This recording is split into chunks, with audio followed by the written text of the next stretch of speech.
A calm lesson about information being power opens over an ordinary forest camping trip, warning that knowledge can become a sword capable of destroying any enemy outright, or the blade that wrecks its owner, while a black-haired camper chops wood nearby. Despite his experience, the first piece he throws back is comically terrible firewood, making him suspect his dad always bought theirs. Though the solitude still feels surprisingly pleasant, at least the forest gives him a break from Hannah's friends, whose tight circle feels awkward, especially Tyler, Hannah's possessive friend, who loudly complains about setting up the campsite, while David and Izzy unload supplies and tell him this vacation is supposed to be relaxing. But Tyler keeps ranting that their late arrival has ruined everything, refusing help before someone offers it. But Hannah calmly predicts everything will work out because her boyfriend Zach handles this stuff well, and he agrees to help without making Tyler's little meltdown into a bigger problem, backing Hannah's claim with years of family camping experience as he finishes chopping the pile. Tyler exploits that generosity, ordering even more firewood and mockingly calling him Hatchetman, then throws the axe toward him like workplace safety is merely optional out here, turning the request into a silent challenge neither man is willing to ignore,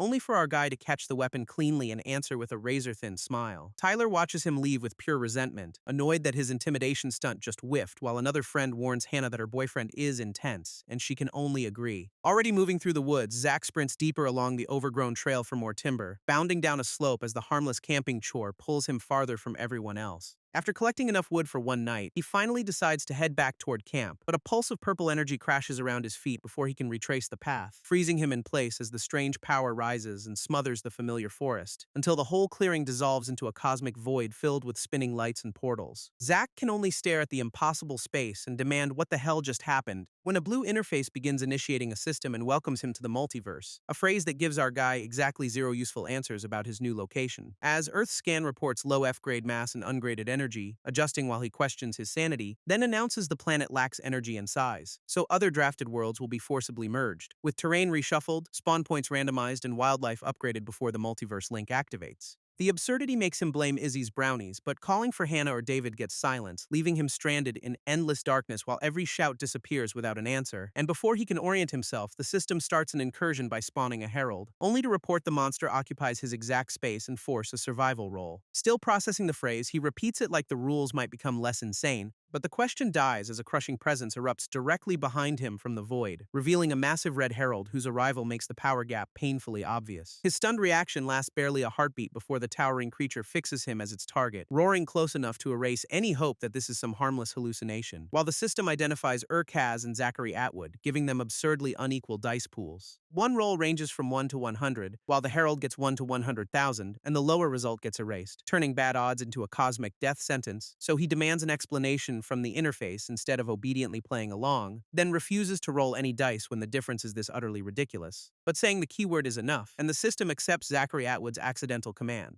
The numbers begin spinning before he understands the trap, locking his fate into digital roulette, and every desperate order to cancel bounces uselessly off the glowing interface before him, which ignores his panic and keeps cycling while he insists this stopped being funny. At last, the slots freeze on 96, an outrageously lucky result from 100, and he admits the number is nearly as good as anyone could realistically get. But Urkaz's protocol activates next, sending 6 digits spinning across its vastly larger range, while the herald looms over him, and even 96 suddenly feels hopelessly small, as the second roulette keeps whirring with countless lethal outcomes still in play. Facing death, he realizes there was no chance to say goodbye to his father, or Mackenzie, the younger sibling he bitterly believes deserved a far better older brother. And back at camp, his friends remain unaware he vanished somewhere beyond the trees. With the monster ready to erase him, despair says everything will be lost here, all because some cosmic slot machine decided his survival before he understood its rules, until defiance finally beats panic and his hand clamps hard around the hatchet, because probability means nothing if he can still fight the thing standing before him. He stares down the impossible monster and asks fate for just one chance to survive, and somehow the 6-digit roll stops at 91, 5 points below his own result, prompting the system to congratulate him while he struggles to believe the numbers, because Urkaz actually lost, and rerolls are unavailable for the Roaring Herald now, which begins breaking apart under blinding white cracks before it can attack again, as red energy twists around Zachary, holding him steady through the creature's violent collapse, until the monster dissolves into streaming fragments and vanishes from the system's space entirely. The protocol confirms his continued existence, declares the Herald vanquished, and resumes normal operations, spawning him back into reality while consecutive level-up alerts stack across the interface before he drops into an unfamiliar forest clearing, alive but thoroughly disoriented there. For several seconds, he lies face down, letting the grass prove this place is physical, then pushes up and tries to understand whether that cosmic nightmare really happened, checking himself for injuries before remembering the camp and scrambling to return there, only to notice a distant crimson pillar burning above a landscape that no longer matches Earth, while enormous trees and purple growths make him question where the system spawned him,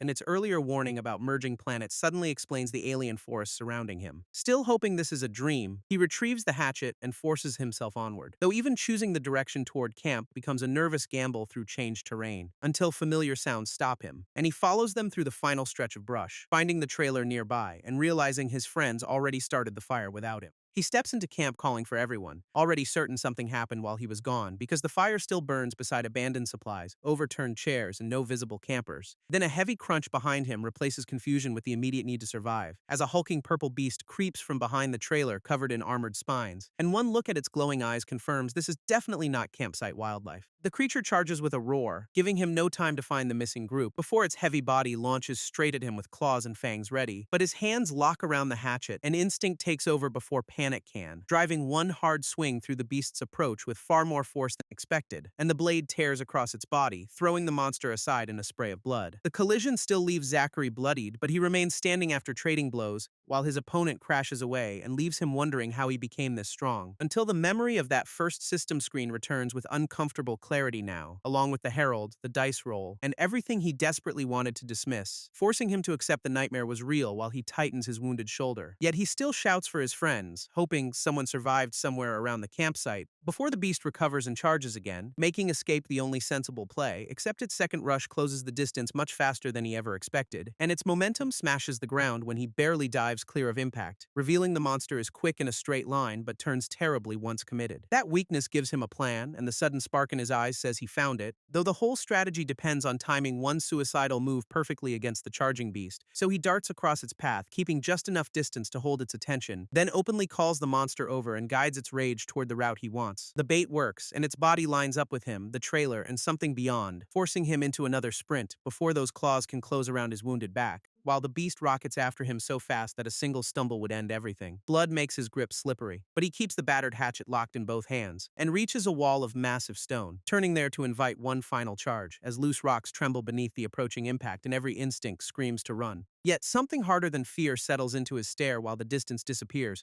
even as his arms shake and he wonders whether death is finally frightening him, until he recognizes the trembling is not fear at all, but fury demanding release. And that rage steadies his grip, transforming panic into the clean focus he needs, so he pounds his chest, screams for the creature to kill him, and holds position, drawing the armored predator into a full-speed lunge with absolutely no room left to turn, before he vaults over its head at the final instant and clears the collision, sending all that unstoppable momentum directly into the stone wall behind him instead, where the beast crashes hard enough to stagger away with its armored frame damaged. But the murderous glare on its bloodied face promises this fight is not finished. With the beast staggered, he raises the hatchet overhead and commits to finishing this fight, bringing the blade down through its armor with enough force to pin the monster and crack one of its heavy spikes apart before it can recover its footing, then unleashing repeated chops because compared with Urkaz's odds, this thing feels manageable. The predator thrashes and roars beneath the barrage, but its damaged body cannot escape, while Zachary calls it nothing and lifts the blood-soaked hatchet for another brutal strike, slamming downward again as every ounce of fear converts into relentless offensive pressure, and the blade keeps carving through flesh and armor without giving the beast breathing room, until one final swing ends the resistance and sprays the clearing with dark blood, earning him 100 Nexus coins while the system records his first normal monster kill. The armored predator finally lies dead, leaving him panting beside the ruined stone wall, but his injured body demands payment, and a bloody handprint marks the tree supporting him, as each unsteady step leaves another red trail leading back toward the trailer, where blood drips around his boots and stubborn momentum becomes the only thing moving him. He reaches the door, calls for anyone inside, and insists they all need to leave, only to find a bloodied camper and drag the motionless person out despite his own wounds, then carries them away from the trailer, painting the ground red with every step, while the thought of home becomes his last anchor against pain and exhaustion, until his strength gives out and he collapses unconscious beneath the altered sky, leaving the silent campsite behind as morning sunlight rises through the surrounding forest. 3 days later, Zachary wakes beside the trailer with a pounding head and dried blood everywhere, yet the hand he raises looks strangely intact despite everything that should have killed him, and his phone reads 8:47, though the date matters far more than the hour, because one glance at the screen makes his exhausted eyes snap fully awake, revealing he was unconscious for 3 entire days, while the altered forest kept moving. Hannah and the others never returned, and none of their belongings were taken, so he accepts the brutal possibility they are not coming back and bandages himself before stepping outside to confront a world that still makes absolutely no sense, especially when his wounds have already healed far beyond anything normal medicine could explain, meaning he should be dead from blood loss, yet he is standing and breathing with no phone service and even the campsite's wired connection apparently useless now, while their car has a dead battery, eliminating the easiest route back to civilization. So he climbs for a better view, hauling himself upward through the oversized trees, still wondering what species attacked him and whether more monsters are already nearby, as the possibility of aliens invading Earth expands into concern for the entire planet. But thoughts of the wider disaster quickly narrow to his father waiting somewhere at home, and Mackenzie, the younger sibling who may be trapped in this nightmare too, giving him one clear objective through all the uncertainty: get back home alive. So he scales the massive trunk with renewed urgency, using every branch and foothold available, and buries the hatchet overhead as an anchor for the next powerful pull upward. Reaching the canopy, he gasps at a horizon so transformed that nothing familiar remains, because endless forest surrounds distant mountains and a red beam pierces the sky ahead, while an ocean stretches beyond sight, confirming the campsite now sits on an island. And rage replaces shock as he demands what the system did to his world, shouting his fury from the treetop like the universe might finally answer him for once. Instead, achievement screens flood his vision, rewarding impossible first kills with massive stat bonuses, then stack Overpowered, Slayer of Leviathans, and Adventurer onto his already ridiculous title collection, leaving him staring at the interface and wondering whether this upgraded profile is really his. The answer lists Zachary Atwood at level 16, 30 free stats, and 5,100 Nexus coins, alongside boosted attributes that make the new world look disturbingly similar to a video game, and he realizes the dice roll victory granted levels while most raw power came from titles. Before active quests demand level 25, 4 Herald kills, an incursion general in protected territory, with the distant red beam likely marking that incursion, though the term outpost means nothing yet until the system announces he meets the requirements and offers to create one immediately. A defensible base sounds better than trusting an RV inside this monster-infested forest, so he accepts, ordering the system to establish the outpost around his current position, and receives instant confirmation that the new stronghold has successfully been created there. That should help, except something moves beside him and earns a suspicious demand for answers as a floating white orb with violet energy glides directly toward the bloodied hatchet, making Zachary recoil when the apparently harmless visitor gets far too close without warning. Losing his footing, he insists the newcomer is not human as he slips from the branch, but the orb fires back that he is human, making their disappointment apparently mutual, while grabbing a nearby vine saves him only until its scaled coils suddenly writhe, revealing a nest of black serpents twisting around the trunk and converging upon him. As one coils around his arm the instant his attention drifts from surrounding danger, and the entire swarm attacks, punishing the single second when his guard dropped, while he fights to stay anchored and remembers this game-like world allows no careless mistakes, because getting stronger requires risks, even with tightening coils threatening to crush him, so he releases his defensive grip and commits his free hand to counterattack, seizing one snapping serpent by the head before its fangs can sink into him, then crushing it through raw strength and refusing to die inside another monster ambush, even as more bodies wrap around him and slam violently against the giant trunk. Because the system rewards hunters and killers, meaning survival demands he become both, while serpents whip from every direction and reduce his new reality to one ruthless truth, power stands above everything else here, and anyone without enough of it gets consumed, so if he wants to survive, he must become the strongest force on this island. Watching from safety, the orb assumes this dangerous starting zone has already doomed him,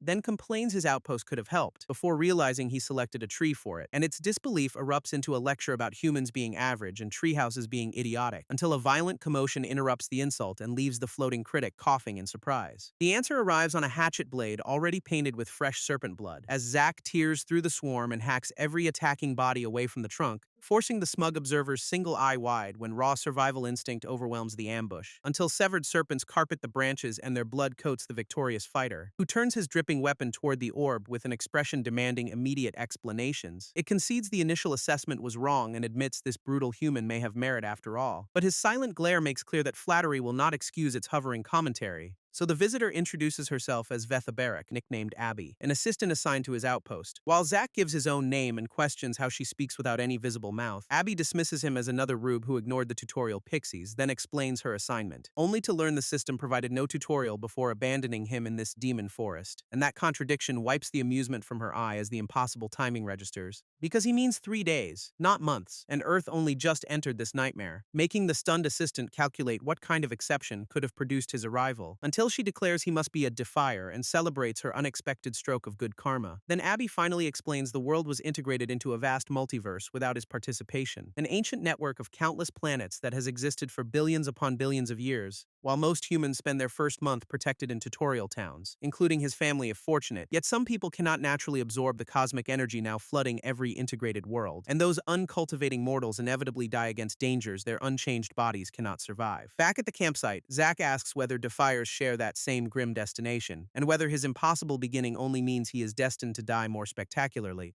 But Abby explains a defier is someone who gains power far beyond every expectation, someone the system judged weak and abandoned, only for that mortal to defy fate, making defiance its own strength. Though his situation remains extreme even by defier standards, Zack rejects calling a lethal dice roll an opportunity, while Abby credits the system because across the multiverse, its voice is among the few authorities that truly matter. And she warns that this cosmic authority has absolutely no patience for cowards, meaning anyone who fails or gives up will face punishment instead of mercy. So the impossible quests apparently demand he kill every demon and conquer their incursion, leaving him furious that survival comes without even the illusion of a choice. While Abby reminds him the system is watching closely and expects him not to disappoint, before suddenly glancing aside as though an unseen command has interrupted their conversation, and hurriedly advising him to finish every 3-month quest within 1 month instead, when violet energy violently seizes the assistant and cuts off her final explanation, making Zack shout for Abby as her glowing body vanishes from the campsite, until a cold notice confirms the system returned his outpost administrator early without warning. The unexplained removal leaves him staring after her and demanding what just happened, but only that brutal 1-month deadline still remains behind as his sole answer. Elsewhere, an elegant horned demon surveys a crowded palace celebration while drinking alone. The solitary noble grips his wine with visible irritation despite the revelry below, until a red-haired demon woman approaches and calls the unhappy officer Ogress by name,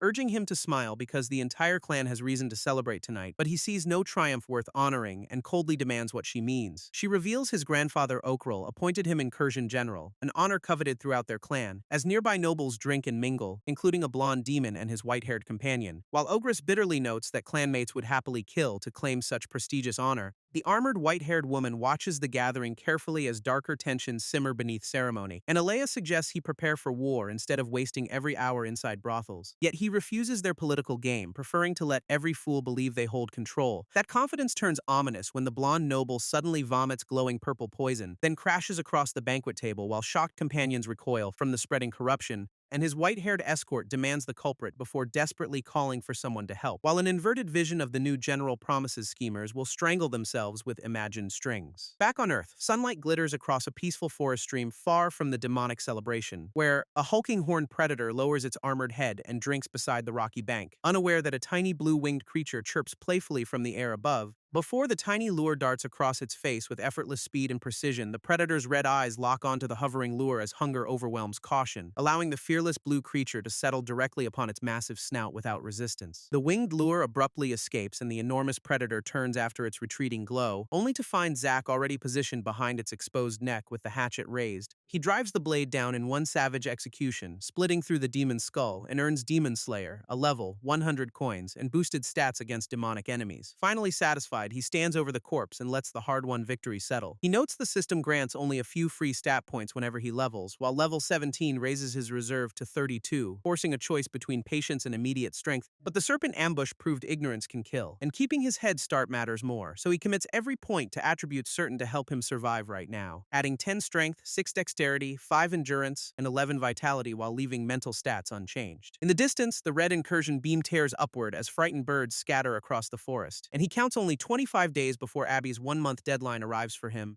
Knowing there must be a reason, she emphasized that timing before the system silenced her, especially when the warning itself appears to be why the authority punished and removed her. Perhaps completing every quest within 1 month unlocks some extraordinary hidden reward for him, or crossing that threshold makes survival across the entire island dramatically harder than before. Either way, he holds an opportunity while humanity remains trapped inside the tutorial, and refuses to waste it, washing blood and exhaustion from his face in the stream, before lifting the gore-streaked weapon back onto his shoulder with clear, renewed purpose, and declaring it is time to get back to work before that advantage disappears. Night settles over the campsite, where Zack rebuilds camp beside the damaged RV, roasting a thick cut of demon meat over flames after another day of relentless hunting, while reviewing how nearly every powerful title came from being first to achieve something, including Born for Carnage, Ultimate Reaper, and Slayer of Leviathans, all providing enormous bonuses. He tears into dinner, using the quiet moment to consider advantages the system never explained. Creating the outpost gave him nothing, implying someone else may have claimed that reward first, and if an ordinary snake became monstrously strong so quickly, rival survivors may be evolving equally fast, leaving no reliable way to measure how powerful other people outside the tutorial already are, whether they resemble ordinary professionals or have already transformed into terrifying physical monsters. So the outpost shop must contain something capable of strengthening him or locating his family. But every option costs Nexus coins, earned by slaughtering demon dogs and other threats. He scrolls through the interface between bytes until an unexpected structure catches his attention.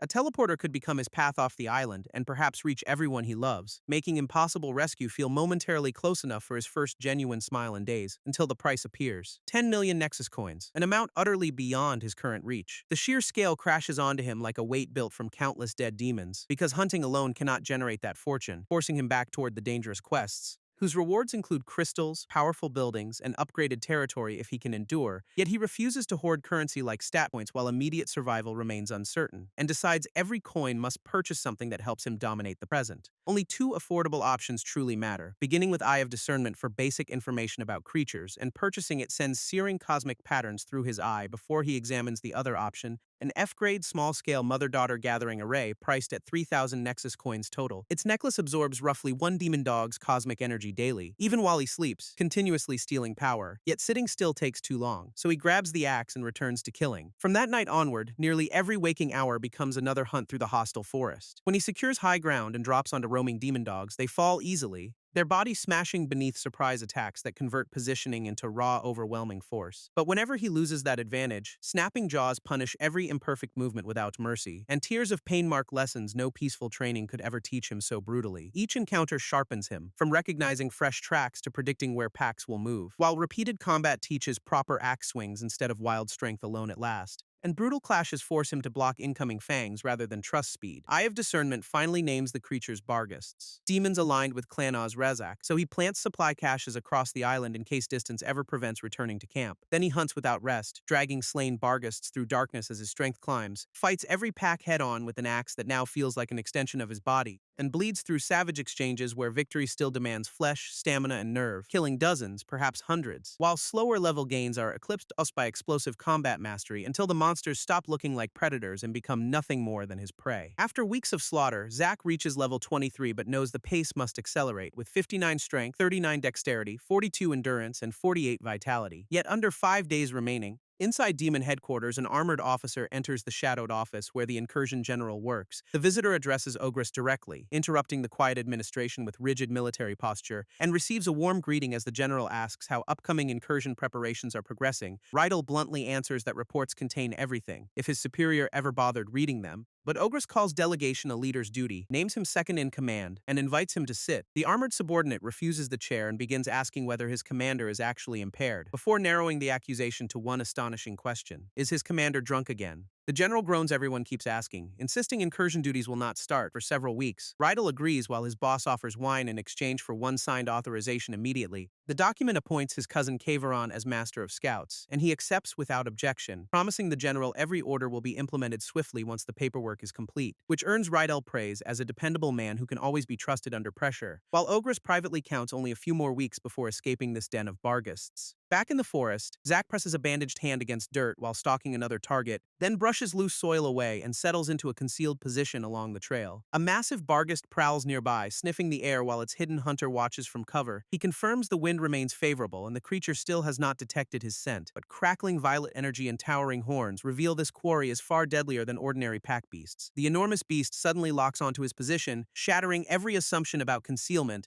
and lunges before he can understand how it sensed him through the favorable wind, forcing Zack beneath its charging body while claws carve through the brush overhead, as the creature lands hard enough to pulverize earth and destroy everything beneath it, then sniffs through blood and debris, searching relentlessly for the trail he tried hiding, before crunching through fallen prey with jaws powerful enough to splinter bone like kindling. and launching another explosive charge the instant those blazing eyes reacquire him again. The nightmare's stare burns with unnatural intelligence rather than ordinary animal hunger alone. Then its massive body sails across the clearing with speed no creature that large should possess. So Zack abandons direct combat, dashing away while wondering whether this monster is a herald, because it dwarfs every other enemy and carries claws nearly as large as his arm, making the campsite the only place where prepared supplies might support any realistic killing plan. But reaching the fire reveals movement ahead, instantly replacing relief with immediate suspicion. An imp converses in an unknown language beside the flames while an enormous red beast waits nearby, and the impossible meeting stops him cold, because these demons clearly entered his outpost. The smaller creature behaves intelligently there, sniffing food and apparently questioning its companion, while the hidden hunter wonders whether their mission is to locate and report his base. So he channels cosmic energy into Eye of Discernment for answers about them, directly identifying an imp and a gwilgi, both demons aligned with Clan Azrezak, but the intelligent scout instantly senses his inspection and turns toward the hiding place at once. The imp raises one claw and instantly condenses a roaring sphere of violet flame, then launches it directly at Zack, who desperately brings his axe across his body, but recognizes too late that ordinary metal may be useless against concentrated cosmic fire. The projectile detonates against the raised weapon in a blinding burst of purple force, and although he survives the impact, residual energy whips around him with vicious intent, before searing across his shoulder and transforming a narrow graze into agony far beyond flesh.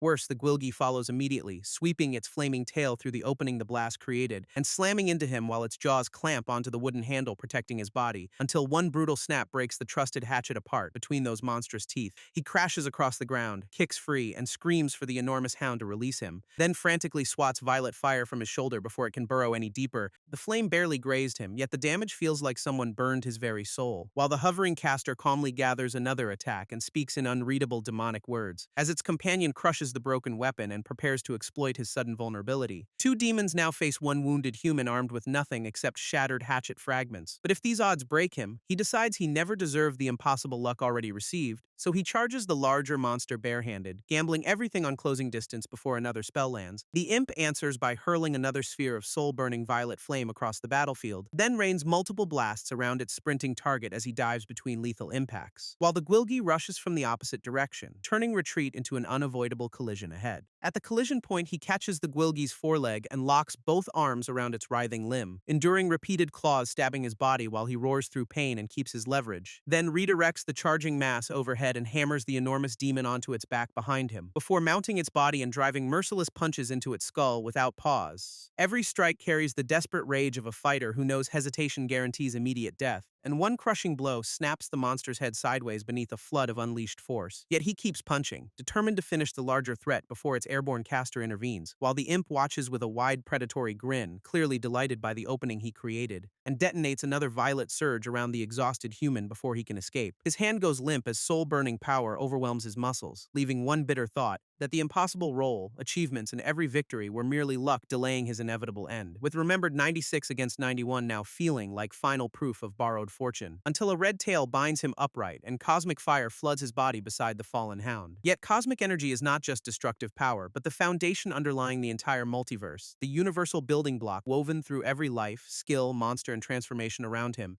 and it has existed inside him ever since the system arrived and killing began on Earth, because every slain creature left more of that energy buried throughout his growing body, while the gathering array taught him to feel it and his purchased skill showed how to use it, meaning the only remaining step is taking conscious control before his enemies finish him right here, so he forces every available current toward his chest as the demon's tail tightens around him. Orange cosmic currents ignite across his face as conscious control finally replaces helpless instinct, and Zack clamps both hands around the restraining tail, warning its owner about breaking his axe. The airborne caster advances while barking another order, still expecting an easy execution, then shrieks with vicious delight when the wounded human appears trapped and defenseless, before unleashing an entire barrage of violet fireballs toward his exposed position from every angle. But he floods his muscles with energy and swings the massive hound bodily by its tail, using the massive demon as a living shield that crashes through every descending flame, while orange power sharpens his focus and converts desperate defense into a killing counterattack. The caster's triumphant eye widens as its own barrage disappears behind the incoming monster, and their collision erupts in an orange-white explosion that swallows both demons completely. Day 30 arrives over a quiet, reorganized campsite on the final morning of the first month, where another piece of the battle's wreckage splashes into the water below the cliff, joining the dead caster and hound floating among rocks as proof of Zack's victory, until spreading ripples settle and leave the pool calm beneath the newly bright sky. Above them, he repairs an axe by fitting salvaged metal onto a wooden handle, then raises the crude replacement and decides it will serve for the next fight. Reaching level 25 first would unlock a class, but the deadline allows no delay, and missing that milestone now gives him no reason to reduce his pace, because the system rewards risk, so he chooses to gamble against something even stronger, stepping into the forest fully equipped and ready to kill his second herald. Back at Demon headquarters, a weathered hand plants itself upon the command table with deliberate weight, and armored fingers close over it as two officers take stock of the passing month. While Ogress calls the period busy with characteristic amusement despite mounting preparations ahead, and Rydell answers that only some of them actually carried the burden so far, before warning their real work begins once the portal opens and severs them from the clan.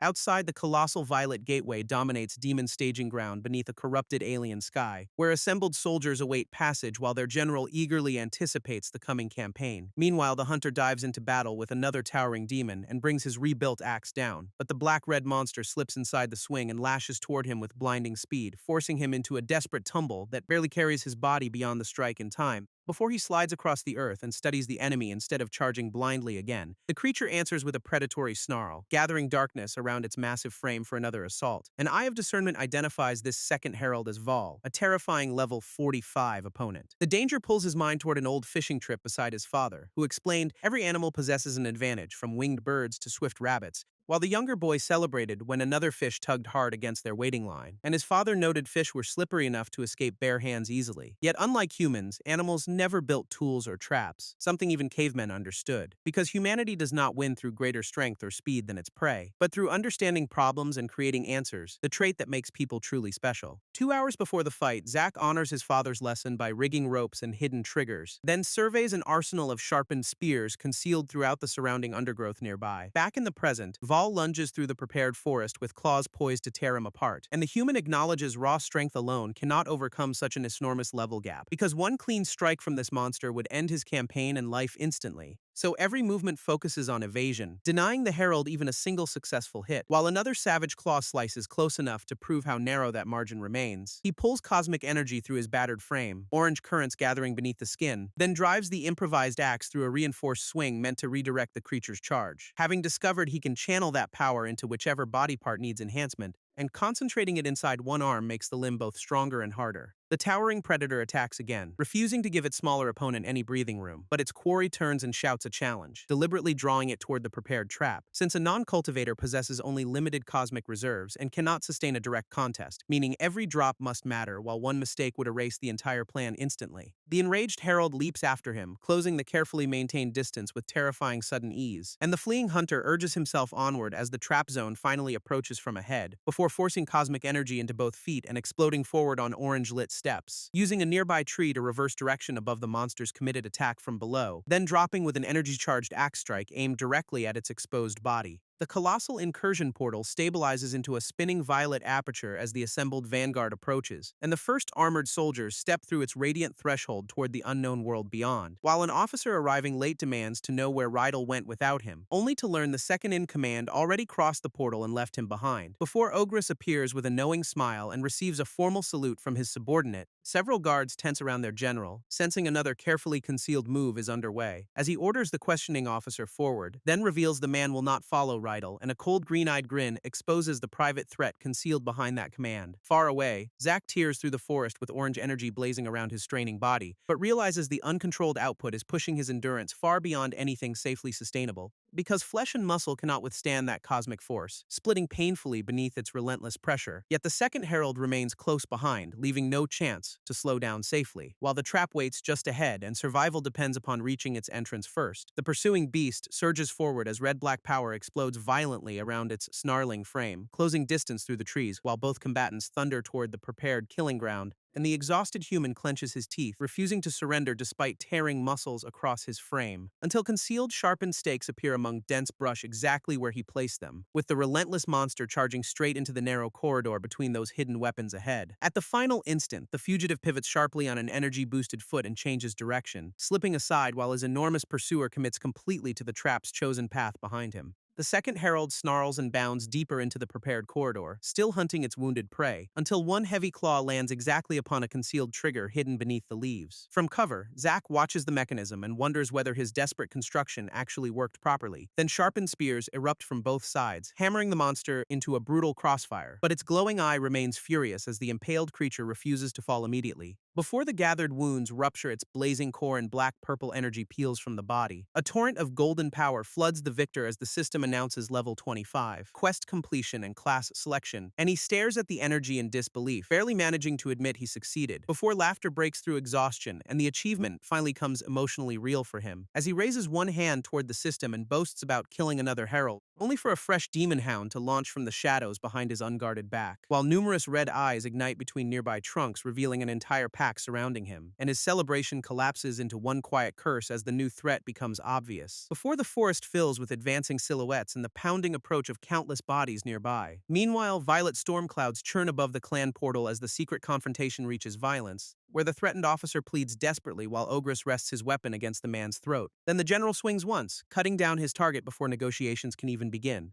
and the body slams beside his boots in a dark spray across the stone, leaving him calmly surrounded by fallen soldiers, while several surviving allies stand watch, until one disguised warrior asks how much longer their group must wear stolen armor. The Horned General orders Nams to keep wearing his disguise until released, prompting a skeptical question. Nearby, the bloodied survivor groans that paralysis has left him completely unable to move. Aaliyah asks whether secrecy applies even to her and receives an emphatic yes. Because nobody on the New World can discover their involvement while the commander keeps every piece close. Another disguised conspirator questions the wisdom of abandoning their grandparents' protection once the portal closes. But their commander shows no hesitation as the irreversible crossing draws nearer than ever, even when an ally warns their small faction will be completely cut off afterward, and dismisses the risk with a calm answer directed toward cautious Ilvir beside him, before condemning his backstabbing clan and judging the unknown planet no deadlier than home, leaving only one final task before the carefully prepared operation can truly begin at last, crossing the Radiant Gateway with chosen followers and preparing to meet Earth's locals personally, while the human races between trees as demon hounds pour through the forest behind him, and realizes the creatures are everywhere, transforming escape into another impossible endurance test with multiple red-eyed beasts closing from both flanks as his wounded body struggles onward.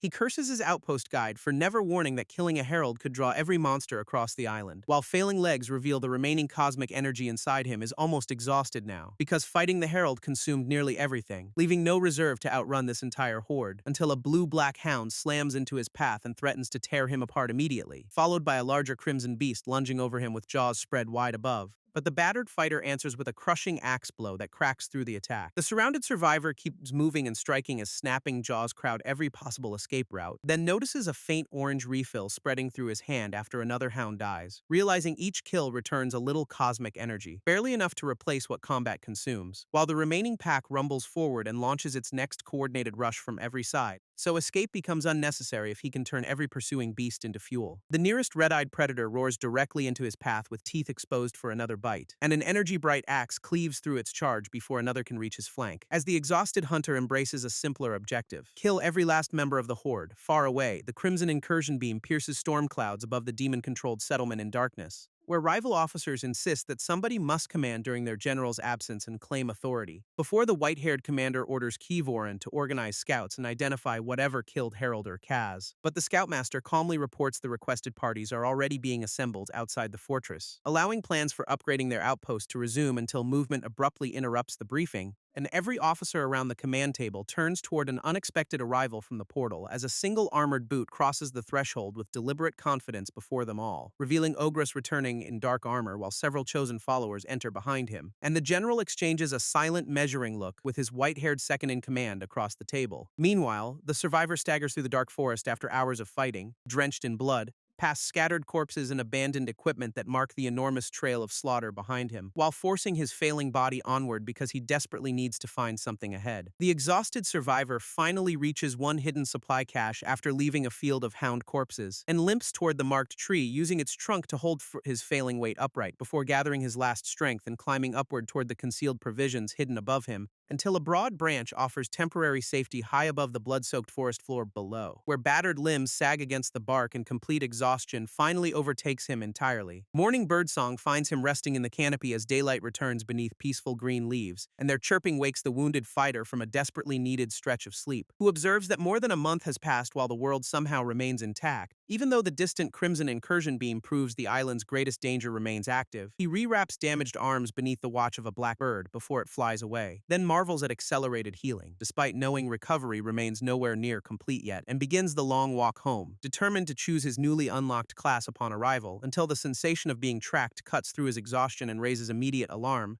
as a red-haired horned scout follows the corpse trail nearby while carrying a heavy polearm, inspecting the slaughter carefully while moving closer to the hidden human's position with every step, forcing Zack into the bushes when he realizes an actual demon has found him. The newcomer kneels beside a dead hound and chants unfamiliar words while examining the wounds, continuing the strange report until one clearly spoken name, Ogress, exposes a connection to the incursion. So the concealed warrior springs from behind with his axe already descending toward the scout's back, and the ambush lands in a thunderous impact before either side can speak again. The ambush leaves the demon unconscious, allowing the survivor to claim the fallen scout's superior battle axe. But instead of abandoning the body, he carries his captive deeper into the forest upon his shoulders, then binds the armored prisoner tightly to a chair and waits for darkness nearby. Before waking him with a sudden splash of cold water across his face, the captive jerks upright, calling desperately for someone named Vale while testing the ropes. But a stolen blade at his throat cuts the shouted warning into terrified silence immediately, and the human greets him calmly, confirming that communication between them is now possible, before demanding the number of invaders entering his world through the active portal,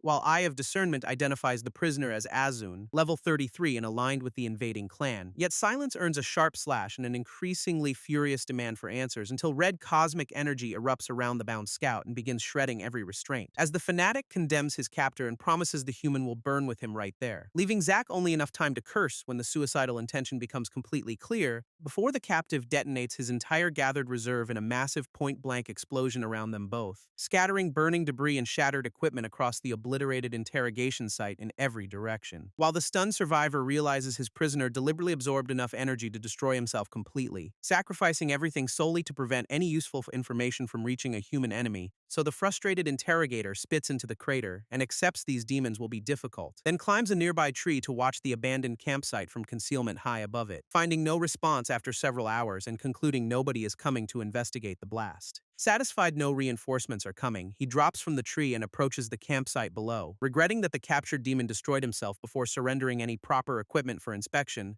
because knowing the prisoner planned suicide would have prompted stripping every possession away beforehand. While the remembered self-detonation still burns behind his eyes as a violent red eruption, a blast powerful enough to erase the captive and reduce the interrogation ground to rubble, though the stolen battle axe survived, replacing an improvised weapon already near collapse in battle, and its polished metal rests securely at his side as a major combat upgrade. Alongside the greater achievement of reaching level 25 and gaining immediate access to class selection, but one defensive project must be completed before he can examine those options. So he opens the shop and selects an F-grade small-scale illusion array for purchase, causing a heavy storage case to materialize beside him in cascading blue light, where multiple violet stakes reveal a design meant for placement around the entire camp, and he circles the perimeter, driving each glowing component into the surrounding ground one by one, until the last stake locks into place and closes the protective formation around the site, allowing him to activate the new illusion array through its system interface at last, as violet energy erupts from the anchored components and begins weaving a canopy overhead, spreading into a crackling translucent barrier that curves around the whole campsite from above, before the completed dome conceals every vehicle, tent, structure, and person inside from outside, leaving the hidden owner amazed that outsiders will perceive nothing occupying this land at all, and confident the camouflage will stop intelligent demons from casually discovering his hidden home. With the campsite hidden, he finally turns toward the class selection promised at level 25, and confirms the completed unlimited potential prompt asking whether he wants to choose now, accepting immediately while expecting the reward to open without further cost or another obstacle, only for a red error to demand a Nexus node purchased for 6,000 coins, which earns furious curses because those savings came from endless farming and killing a herald, yet he pays, reasoning the expensive structure should at least help conceal or defend his position,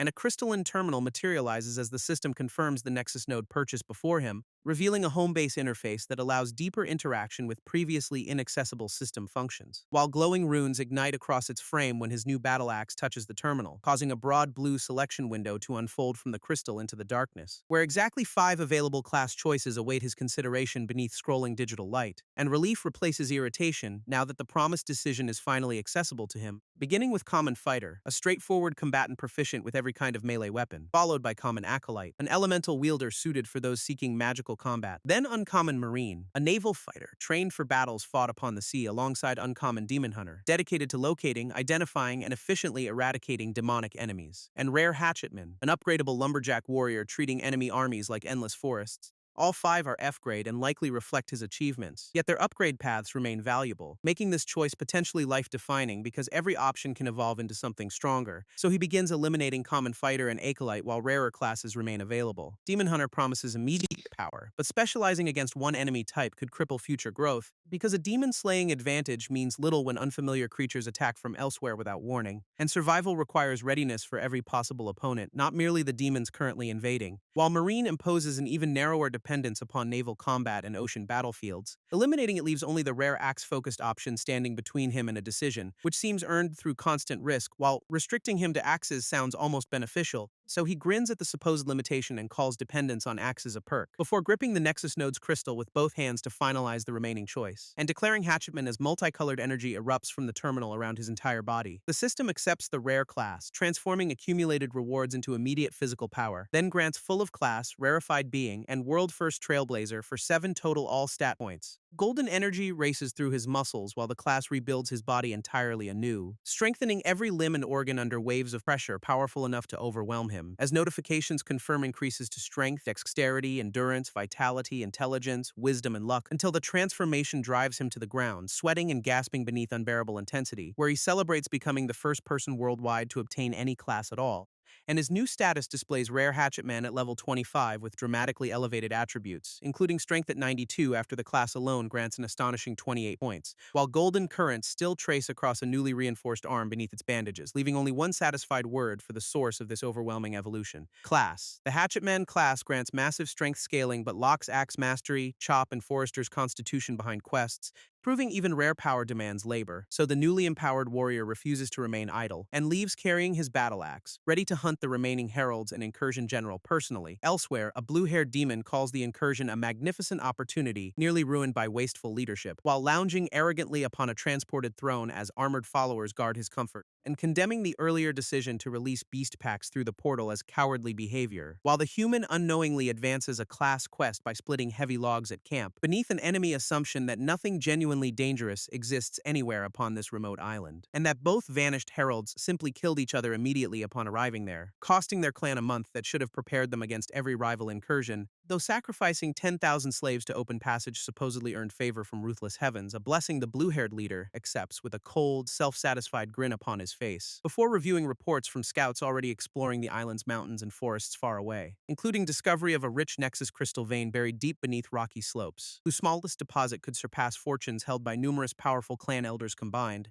making such treasure especially tempting to an ambitious master of scouts commanding this expedition, who privately admits not every valuable discovery must ever return to the clan. Then Kivoran orders 2 subordinates quits to establish camp because continued walking has become tiresome, asks a female scout whether the overlooking ridge suits them, receiving agreement despite unfamiliar weather, and sits once servants finish arranging the polished outdoor table and chair for him. Kayla accepts the invitation to sit, though she still addresses the arrogant scoutmaster formally, expressing surprise that someone so important has spare time for a private meal during incursion preparations. Yet he dismisses concern, claiming there is always time for whatever truly matters to him, until swarming gnats circle the feast, immediately souring his practiced confidence and expensive comfort, and he bellows for Gormer to remove the annoying insects after considerable effort recruiting his guest. Receiving no answer, the irritated noble repeats his subordinate's name with mounting impatience, but the female scout grabs her weapon as an unexpected threat crashes toward their table. Zack plunges from above with his massive axe raised, turning their comfortable dinner into an ambush. The demons recognize him as a native and instantly scream orders to kill the intruder, while a bandaged hand draws steel, answering their panic with brutal readiness for close combat, then whips the short blade downward as the first spear-wielding soldier charges beneath him, its gleaming edge streaking past wooden planks with enough force to bury itself deep. As the Scoutmaster retaliates with a heavy sword swing, aimed directly at the airborne human, blue lightning erupts when the enchanted blade meets his axe, blasting energy across the ridge. Before the demon scrapes his weapon free and realizes this newly integrated world contains humans, then smirks, deciding they are merely another infestation he can crush beneath superior strength, while the invader meets an enormous blade head-on, bracing his battle axe against its descending edge, and overpowers the attacker, wrenching their crossed weapons aside through raw class-enhanced muscle. Another armored guard rushes in, but the hatchetman blocks him while roaring through the pressure,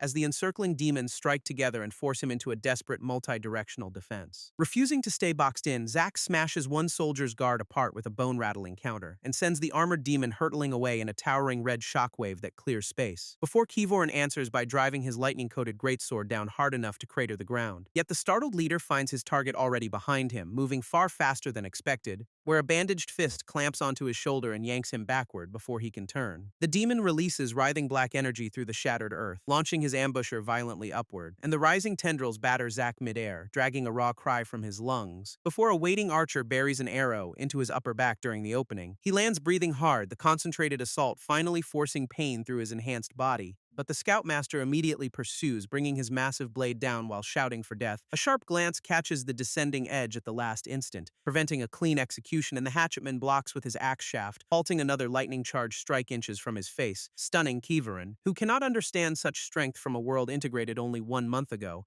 Our guy exploits the hesitation, reaching past the locked weapons and seizing blue hair with one hand, then crushes the demon's head downward, making him wonder how any native became this strong. While maintaining the grip and battering aside another desperate slash without giving ground, Zack whips the battle axe horizontally at close range, forcing his stunned opponent into immediate retreat. His focused eye tracks every movement, already lining up the next brutal angle of attack, but the demon's counterblade flashes back across his face, carving a narrow cut along one cheek, and he springs away from the follow-up, resetting distance while the duel remains violently unresolved. The battered fighter wipes blood from his mouth, measuring the enemy while refusing to show weakness, and faces Keyvorin across the ruined campsite as both sides pause after their explosive exchange, with another injured guard lurking behind him, ready to exploit any distraction from the duel. Before the Scoutmaster admits this native is impressive for a human, his contempt only partially shaken, claiming he has heard stories about rare mortals who survive despite being written off, the rejects and supposed trash born too weak to cultivate yet stubbornly refusing extinction, who persist like gnats no matter how mercilessly stronger powers try crushing them, gripping their weapons through impossible odds while the heavens keep testing whether they deserve survival, until relentless resistance forces those ruthless heavens themselves to acknowledge their existence and potential, just as his impossible 96 once overturned Urkaza's overwhelming odds during Earth's integration, revealing why survivors like him carry the feared title of Defier across the multiverse, and possess tremendous potential that even an arrogant invading warrior cannot completely dismiss. Though Keyvorin calls that promise wasted now that this particular Defier dares oppose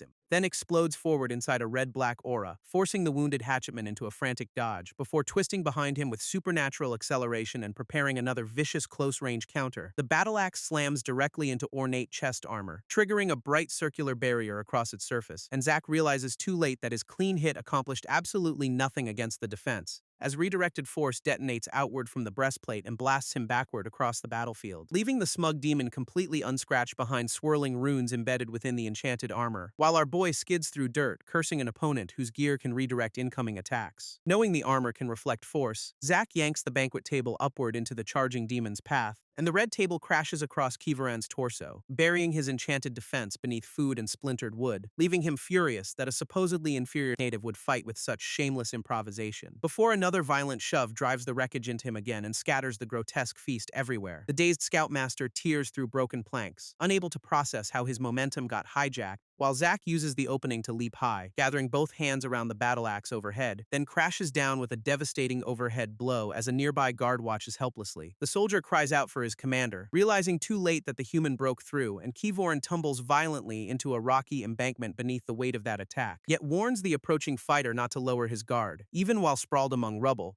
because a red-black counter erupts upward, catching the aggressor the moment he closes in. But the demon's confidence falters when his opponent remains standing inside the attack, and answers with another earth-splitting axe blow that narrowly misses the scrambling target, allowing Kivaran to slide beneath the weapon and sweep both legs from under him, then drive the human into the ground with a roaring tackle that shakes the ridge. Their duel devolves into pure chaos as both fighters clamp one hand across the other's face. Zack squeezes hard enough to make the armored noble grunt, ignoring fingers digging into his own features, and roars through the demon's grip, refusing to surrender control despite the crushing pressure. So Kivaran orders Kayla to shoot while desperately trying to peel the bandaged hand away, and uses his free fist to hammer the pinned man's jaw before the arrow arrives. The free hand flashes with a dagger, stabbing deep into Zack's abdomen while the demon pins his face. Pain breaks his grip, but he claws back at Kivaran's damaged eye and forces another other scream, leaving the scoutmaster grinning through blood because his desperate knife found vulnerable flesh, then twisting the blade while crushing the human's face harder beneath a black-gloved palm. Yet a searching bandaged hand quietly pats the ground until fingertips brush the fallen axe handle,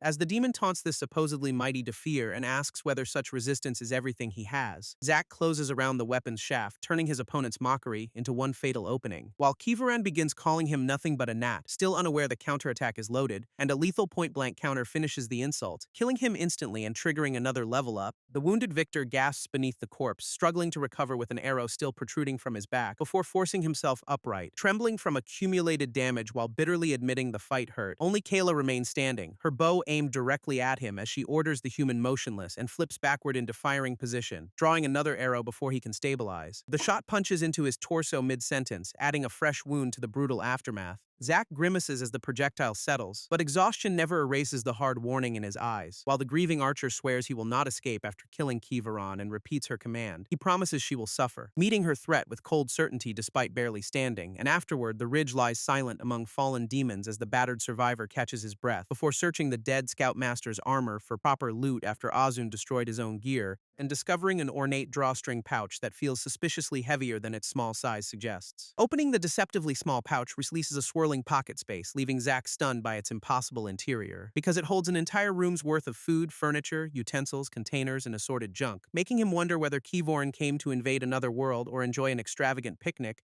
until clusters of radiant crystals inside the dimensional storage immediately look far more important. Eye of Discernment identifies F-grade Nexus crystals, concentrated cosmic energy that restores strength and supports leveling, although holding one feels like cradling a shining sun, with overwhelming power packed inside its facets, and the quest menu confirms 10 superior E-grade crystals await completion of Off with their heads, so he begins absorbing one, despite noting that these valuable discoveries rank only F-grade. Half an hour later, recovered enough to move, he fastens the fallen commander's enchanted armor onto himself, then secures the spacious pouch at his waist, turning enemy luxury into portable storage, and thanks the corpse for a gear upgrade while wearing that armor with satisfaction. Though the blue-haired demon's greatsword remains useless to an axe-specialized hatchetman like him, but leaving it for surviving enemies would be equally stupid, so confiscation wins anyway, and the oversized weapon slides effortlessly into the dimensional pouch alongside its owner's supplies. Before another interface chime reminds him that victory has advanced several active objectives, Off with their heads remains 2 of 5, while Incursion Master stubbornly shows 0 of 3, despite a month already passing, suggesting the entire incursion must fall before defense progress begins. Meanwhile, Axe Mastery reaches 132, Chop hits 4,854, and Forrester's Constitution remains 0, leaving the Gwilgi and Barghest Herald defeated, but an Imp Herald and unknown 4th type remain, along with the Incursion General, whose locations are all still completely unknown to him. Without directions toward either remaining Herald, Zack concludes only one practical option still exists for now, finding the Incursion General by taking the fight straight toward the demon's primary stronghold, so he watches their fortress beneath its crimson beam and promises the invaders a taste of invasion. Inside, alarmed soldiers receive urgent orders to rush beyond the gate as another patrol gets attacked, with confused guards demanding answers while reports warn that their people are being slaughtered outside, and the response squad dashes through darkness, never realizing the attacker wants them separated from reinforcements. They halt at a crude outer checkpoint where silence replaces every sign of normal activity, until one shaken soldier asks what happened here, dread finally cracking through military discipline, because corpses cover the road beneath the spiked gate, confirming an efficient ambush destroyed the patrol. While Zack retreats through brush with 28 fresh kills, raising Axe Mastery to 160, He knows brute force cannot reach the general, since thousands of demons would overwhelm him at the entrance, and sneaking inside already failed when alert guards recognized him immediately through stolen armor, so he studies patrols traveling between the outpost and a mountain cave, searching for another angle, most soldiers remaining busy building inside the fortress while others repeatedly mine or explore nearby mountains. Their behavior troubles him because these enemies initially seemed like system-created NPCs placed as a challenge, but they laugh, joke, and play games together, proving they are genuine living creatures, which raises whether they chose invasion or were forcibly transported into this nightmare exactly like him. Yet sympathy cannot change the immediate truth, and his resolve hardens instead of breaking. They invaded his island and home, so every diplomatic message will arrive through an axe swing. Because surrender means abandoning his family and any chance of becoming the true Defeater Abby envisioned. Accepting some demon casualties as unavoidable, Zack hunts both remaining heralds before challenging their general, and abandons the fortress perimeter to search across the island's vast mountain range, planning to return for the commander only after removing every other quest target first. But locating two hidden monsters proves far harder than simply deciding to find them, as searching through forests and cutting down scattered demons raises axe mastery from a 160 to 196, then expands toward the island's outer edges, pushing that relentless kill counter to 287, before exploring cramped dead-end caves and emerging with axe mastery already at 448. Still convinced the heralds must exist somewhere, he scales another sheer rock wall by hand,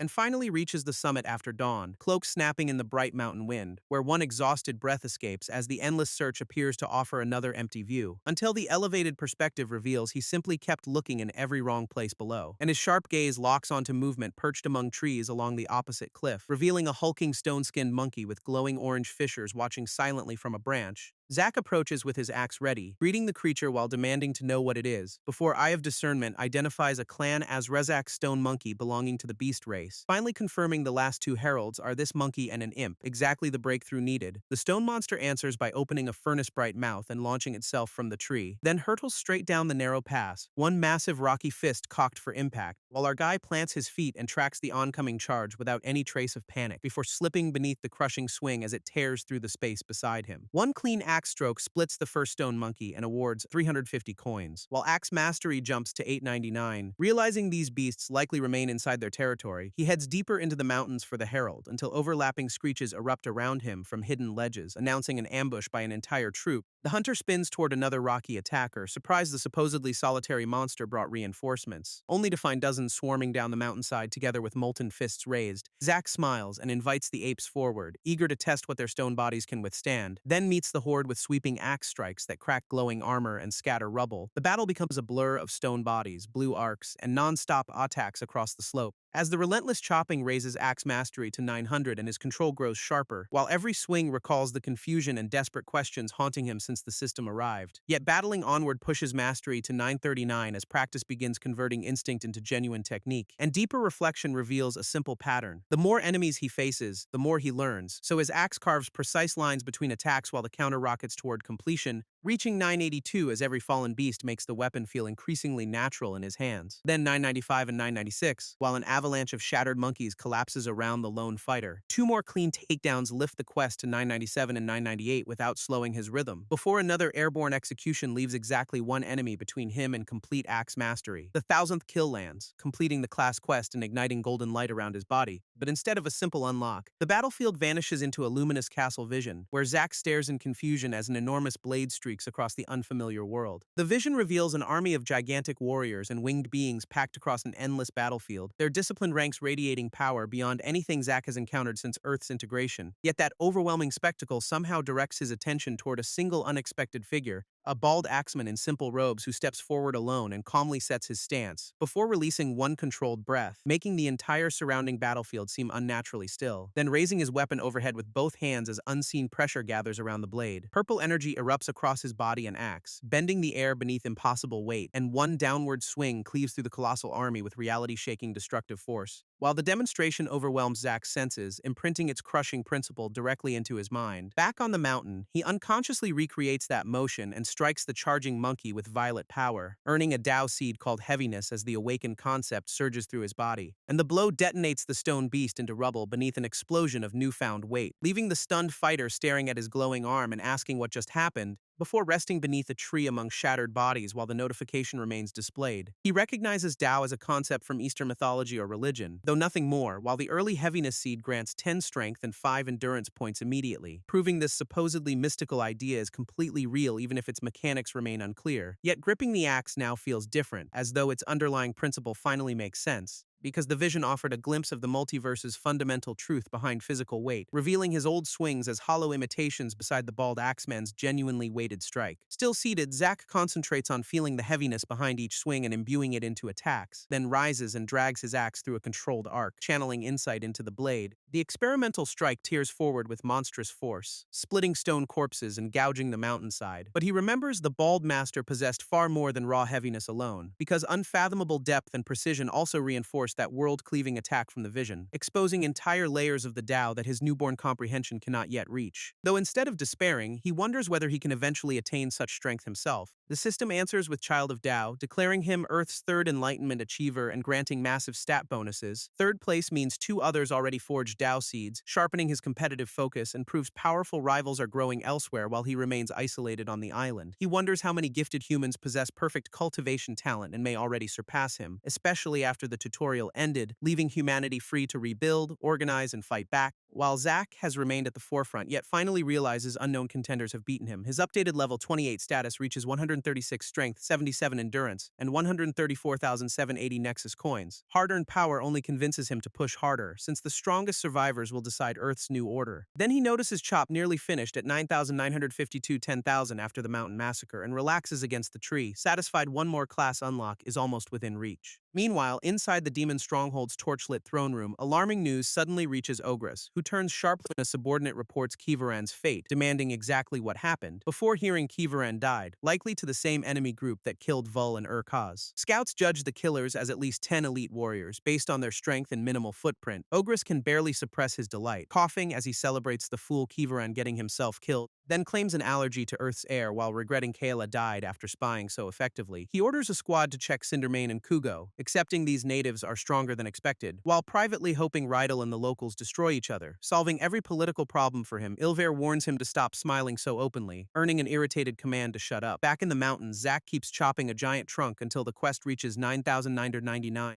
The sweat-drenched warrior wipes his forehead and studies the enormous tree still standing, then raises his battle axe for one final cut. Ready to claim another class skill, purple power explodes along the descending blade as Chop hits 10,000, 10,000 and completes, while crackling cosmic arcs engulf both his body and weapon, announcing another surge of power. The warrior closes one newly energized hand, feeling fresh strength settle through his fingers, then reaches upward and stretches his battered body as the supernatural glow finally recedes, until distant hoots make him turn toward another stone monkey group gathering below, where one massive beast spots the intruder across the mountainside and sharply turns. Before the whole formation pours down the sheer rock face with lava-bright mouths, Zack rises and faces the incoming swarm, his exhaustion immediately replaced by focus, tightening his grip as crackling violet-blue energy completely coats the newly empowered battle axe, while the stone monkey pack leaps simultaneously, converging from the cliffs like an avalanche, and Zack channels the glowing weapon overhead to meet their massed assault head-on. Facing the stampede, Zack calmly invokes Chop, activating his newly unlocked class skill for the first time, and sweeps his axe forward as dense violet energy extends far beyond the metal edge. The empowered slash catches the front attacker mid-air, crushing its stone body under overwhelming force, then continues through the entire charging formation in one blinding, brutal mountainside clearing arc. After the rubble settles, he realizes these mountains are hiding something important beneath their defenses, a suspicion confirmed by the patterns observed during his relentless search through their territory. Because cosmic energy grows increasingly concentrated the higher he climbs into their peaks, while the stone monkeys become stronger and patrol the cliffs like watchful sentries, behavior resembling organized humanoid demons more than the simple beasts infesting his island. Since they travel together in packs and many groups follow a distinct commander identifiable as a larger, stronger monkey that sniffs the air and directs its followers, though even these commanders remain far too weak to threaten the advancing hatchetmen. So for several days he continues climbing and searching every peak around the mountain ring, yet reaches a southern sunset without finding any herald or explanation for the guarded terrain, until one final careful glance makes his golden eyes sharpen with sudden understanding, and he calls out, realizing the herald was never hiding atop these these mountains.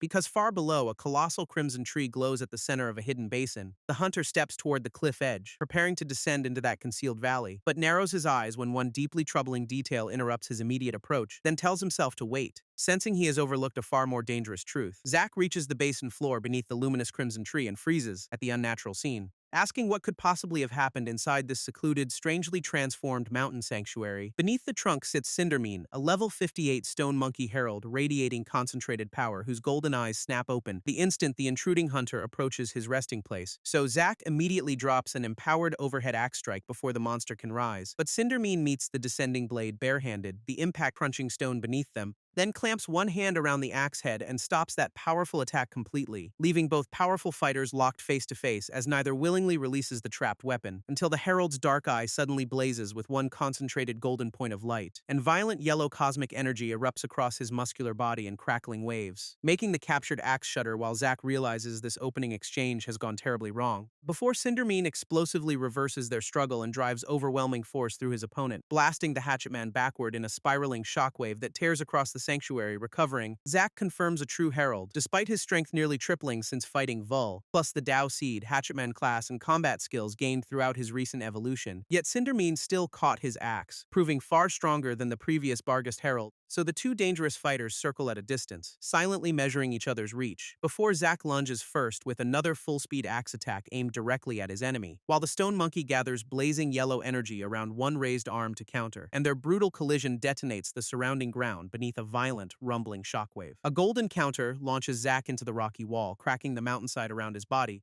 but he answers by carving a violet slash through the collapsing stone and incoming pressure, emerging from the shattered debris with a confident grin despite that punishing impact, while both combatants rebound across the basin, tearing loose boulders from the surrounding cliffs. Before another enormous chop arc screams toward the herald through the open sanctuary, Cindermine's muscular tail snaps upward beneath Zack's chin just as he closes in, yet the staggering hunter powers through that blow and drives his axe across the monkey, making the crimson-haired herald reel as the heavy edge finally penetrates his hardened defense, and fresh blood sprays across the glowing blade, proving this monster can be wounded. Their battle accelerates around the crimson tree through looping tail strikes, blocks, and constant dodges, until Zack ducks low and races away from another sweeping attack across the ground, with Cindermine immediately pursuing behind him, refusing to yield any space near the tree. That pattern reveals the herald constantly positions himself between the intruder and the sacred trunk, so the smiley-smiling hunter decides he need only pretend that chopping down the tree matters, then suddenly charges straight toward it, forcing the furious guardian to follow immediately, before swinging a huge descending axe arc directly toward the tree's vulnerable base. Exactly as hoped, Cindermine throws his own body between the blade and its target, grabbing the attack despite fresh wounds, while roaring through the pain with astonishing resolve. His black claws lock around the metal edge, willingly accepting further damage to stop it, and Zack recognizes a warrior who knows his purpose and will sacrifice everything for it. Recognizing his own unbreakable resolve in the opponent, Zack releases the weapon and drives a fist forward, whose purple-charged impact explodes across Cindermine's face, forcing a bloody growl from the herald. But the wounded guardian answers by unleashing an enormous roar across the entire mountain basin, and Zack recognizes the ordinary monkey's rallying scream, realizing he must finish this immediately, before a hurled boulder smashes into his head from somewhere outside their duel, sending the badly disoriented fighter tumbling violently across the shattered sanctuary's broken ground. He staggers upright, cursing, knowing he was moments away from securing an isolated victory, because retreating now may eliminate every future chance to face this herald alone. Yet advancing becomes suicide as the entire stone monkey horde floods into the basin, leaving the wounded survivor cursing while their encirclement closes before any finishing blow. Cindermine stands among his troops crowned in yellow energy, guarded by countless stone bodies. So with no viable choice, Zack turns and sprints from the sanctuary toward the mountains, then races downhill at full speed while the roaring horde rapidly closes behind him, knowing his injuries will prevent him from crossing the mountains if this chase continues. While depleted cosmic energy leaves few attacks and that roar likely summoned every ape for miles, until his desperate escape path reveals a dark tunnel cut into the nearby cliff, and he races through the narrow opening before his pursuers can completely surround him, as stone monkeys pile into the darkness behind, crashing through the rocky cave mouth, gripping his bloodied axe. Zack admits this desperate choice may be unbelievably stupid, but surviving to kill the remaining heralds demands a gamble instead of certain open-field death. He decides a narrow crack will not suffice and draws back his axe for complete demolition, then drives an empowered strike into the tunnel ceiling, violently blasting apart its supports as a massive rockfall pours between him and the pursuing monkeys in thunderous waves, while dust and shattered stone completely seal the passage before the horde can reach him. Safely beyond that barrier, Zack sits inside the cavern and briefly recovers his battered strength, bandaging wounds while cursing cursing that his strongest state still proved insufficient as time disappears. Cindermine remains beyond the rubble among countless allies, making another exit his immediate priority. But the tunnel may connect with mines used by demons, meaning some deeper route must exist, and only exploration can confirm that possibility, so he forces his wounded body forward, choosing to travel deeper through the unknown mountain rather than challenge the sealed entrance. The lone survivor follows a blue-lit cavern winding farther beneath the guarded peaks, and senses cosmic energy thickening around him, matching the concentration atop those mountains, which suggests the fourth herald may also be hiding somewhere inside this mountain system, a theory fitting his fruitless search across every other reachable part of the island, until an unseen presence suddenly makes his golden eyes sharpen inside the glowing passage, as quick footsteps patter against stone from somewhere just beyond his current view. And Zack gives a grim smile, satisfied that his dangerous suspicion was correct, when a small winged imp emerges, meaning its species herald must also inhabit these caverns. The grinning creature asks where he is going while clutching a luminous crystal, then scampers after him through glowing foliage, laughing eerily as the underground pursuit begins. The imp proudly brandishes several luminous shards while bounding deeper through the blue cavern, revealing a hoard of Nexus crystals scattered among the glowing plants around its path. Zack never knew monsters used those resources, but recognizes the far greater opportunity immediately, because following this thief backward should lead him directly toward the crystal's hidden source, so he lunges after the fleeing creature before it can disappear through another passage. When a long, predatory lizard erupts from hiding and violently snatches the imp instead,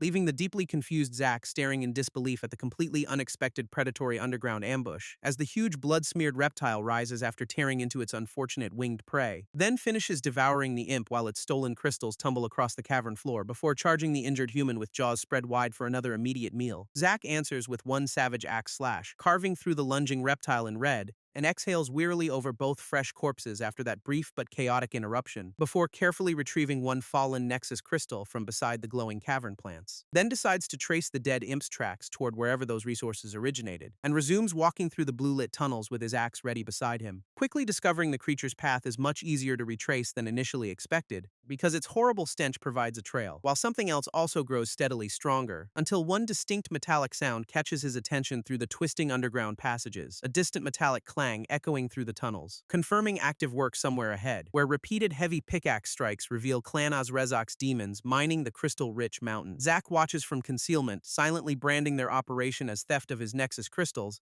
while approaching miners speak in their untranslated language somewhere alarmingly close to his position, and he raises the axe after realizing their voices are alarmingly rapidly approaching. Yet the narrow exposed passage offers absolutely nowhere for his wounded body to hide. So he holds position as heavy footsteps slowly round the corner toward him, revealing three lightly equipped young demon laborers carrying pickaxes through the glowing mine, whose bitter conversation describes a feared woman running this place like they are slaves, though one claims they are far enough away to complain without being overheard, while another protests his heavy load still earned accusations of secretly skimming crystals, and their grinning companion reveals Loker found another rich vein they intend to steal, until he notices the other two staring past him and asks what frightened them, foolishly assuming they fear their overseer, unaware Zack already stands directly behind him. The ambusher answers with a brutal surprise slash that instantly drops the talkative miner, making his remaining companions tremble before one finally screams for them to run, and both survivors scramble down the tunnel as their attacker launches after them. Zack's eyes blaze from a blood-smeared face, refusing to let either witness escape, before explosive energy through his foot cracks the floor and eliminates their distance, allowing him to catch the first fleeing miner with one crushing close-range blow. Then a wide violet axe arc cleaves through the second while the last demon flees, whispering that death cannot happen this way because he is almost within reach. The final miner shouts Kugo's name and begins warning him before Zack's thrown axe lands, leaving the demon staggering with that heavy weapon buried deeply through his shoulder as the relentless native launches around the corner and closes their remaining distance. While his dying target desperately reaches forward, barely choking out the word native, before one merciless passing slash kills him and permanently silences the unfinished alarm, Zack retrieves his bloodied axe and admits that interception came dangerously close to failure, though he believes all three miners died before alerting anyone farther inside the operation, until waves of green vapor and an unbearable stench reveal another nearby threat, and the tunnel opens above a vast chamber occupied by numerous winged imps, where green and purple energies swirl among a whole underground horde awaiting him. Two armed commanders immediately recognize the intruder as one of Earth's dangerous native elites, while their surrounding imps turn toward Zack and gather violet fire in their hands. Eye of Discernment identifies the dangerous, scythe-wielding demon leader as Kugo, level 44, sure, so Zack asks whether he found the fourth herald and calls the situation perfect, but Kugo suddenly answers by releasing a towering wall of violent purple-black energy, forcing the hunter to dive beneath that rushing attack before it consumes him, then immediately charge straight through the fading surge with his axe drawn back, only for a heavily armored bodyguard to intercept the blow behind sword and shield, locking Zack against that defense while Kugo rapidly circles behind with his scythe. As the cornered fighter's golden eyes track this incoming flank without losing focus, Zack abruptly grabs the red-haired attacker and drags him directly across Kugo's line of fire, prompting the furious commander to order armored Zir to kill the native immediately, even if that means driving his weapon through their trapped companion to reach Zack, while Kugo adds a sweeping torrent of purple fire without caring whom it consumes. But the human slips clear of the rumbling blast and sarcastically apologizes to his shield, then vaults high above another attack and lands close beside the scythe-wielding commander, narrowly escaping a purple-black streak that tears through the space behind his body, before realizing ordinary imps are dangerous at range but physically weak and slow, meaning close combat remains his best chance if their suspected herald follows that pattern, as Kugo retreats among his laughing horde and launches more crawling violet flames. Though closing that distance without being scorched becomes increasingly difficult inside the chamber, so Zack explosively leaps through an opening with orange power circling his body, and unleashes a blazing axe arc that cuts through several airborne imps at once. Yet another eruption sprays burning violet energy across his path and forces evasive movement, revealing Kugo's suicidal fire behaves as though it wants everything, including himself, reduced to ash, while a huge nearby iron cauldron bubbles with green fumes behind the battlefield. And even one breath of its vapor makes Zack's wounded head begin swimming, before the enraged herald fires another colossal purple surge straight across the cavern, forcing the disoriented hunter into a desperate full-speed dash around its destructive edge, as the roaring energy crashes past and explodes against everything remaining behind him. With every escape route swallowed by violet fire, Zack realizes there is no way out, while Kugo gathers the chamber's flames into a gigantic rotating vortex directly ahead, then grins behind that seething wall, confident his trapped enemy cannot possibly advance, before finally releasing the condensed inferno in a screaming flood of purple-black destruction, only to suddenly stare in surprise when something inside the blast continues approaching, because Zack activates the armor's circular runes and commits to walking straight through, remembering how the enchanted breastplate protected its former owner during their deadly duel, when those runes blocked and redirected one incoming attack away from the wearer, and recognizing the same defensive principle can redirect this supernatural fire as well. Golden patterns ignite across his armor while he forces himself deeper into the inferno, then an explosive collision tears through the flames as the runes carve open a path,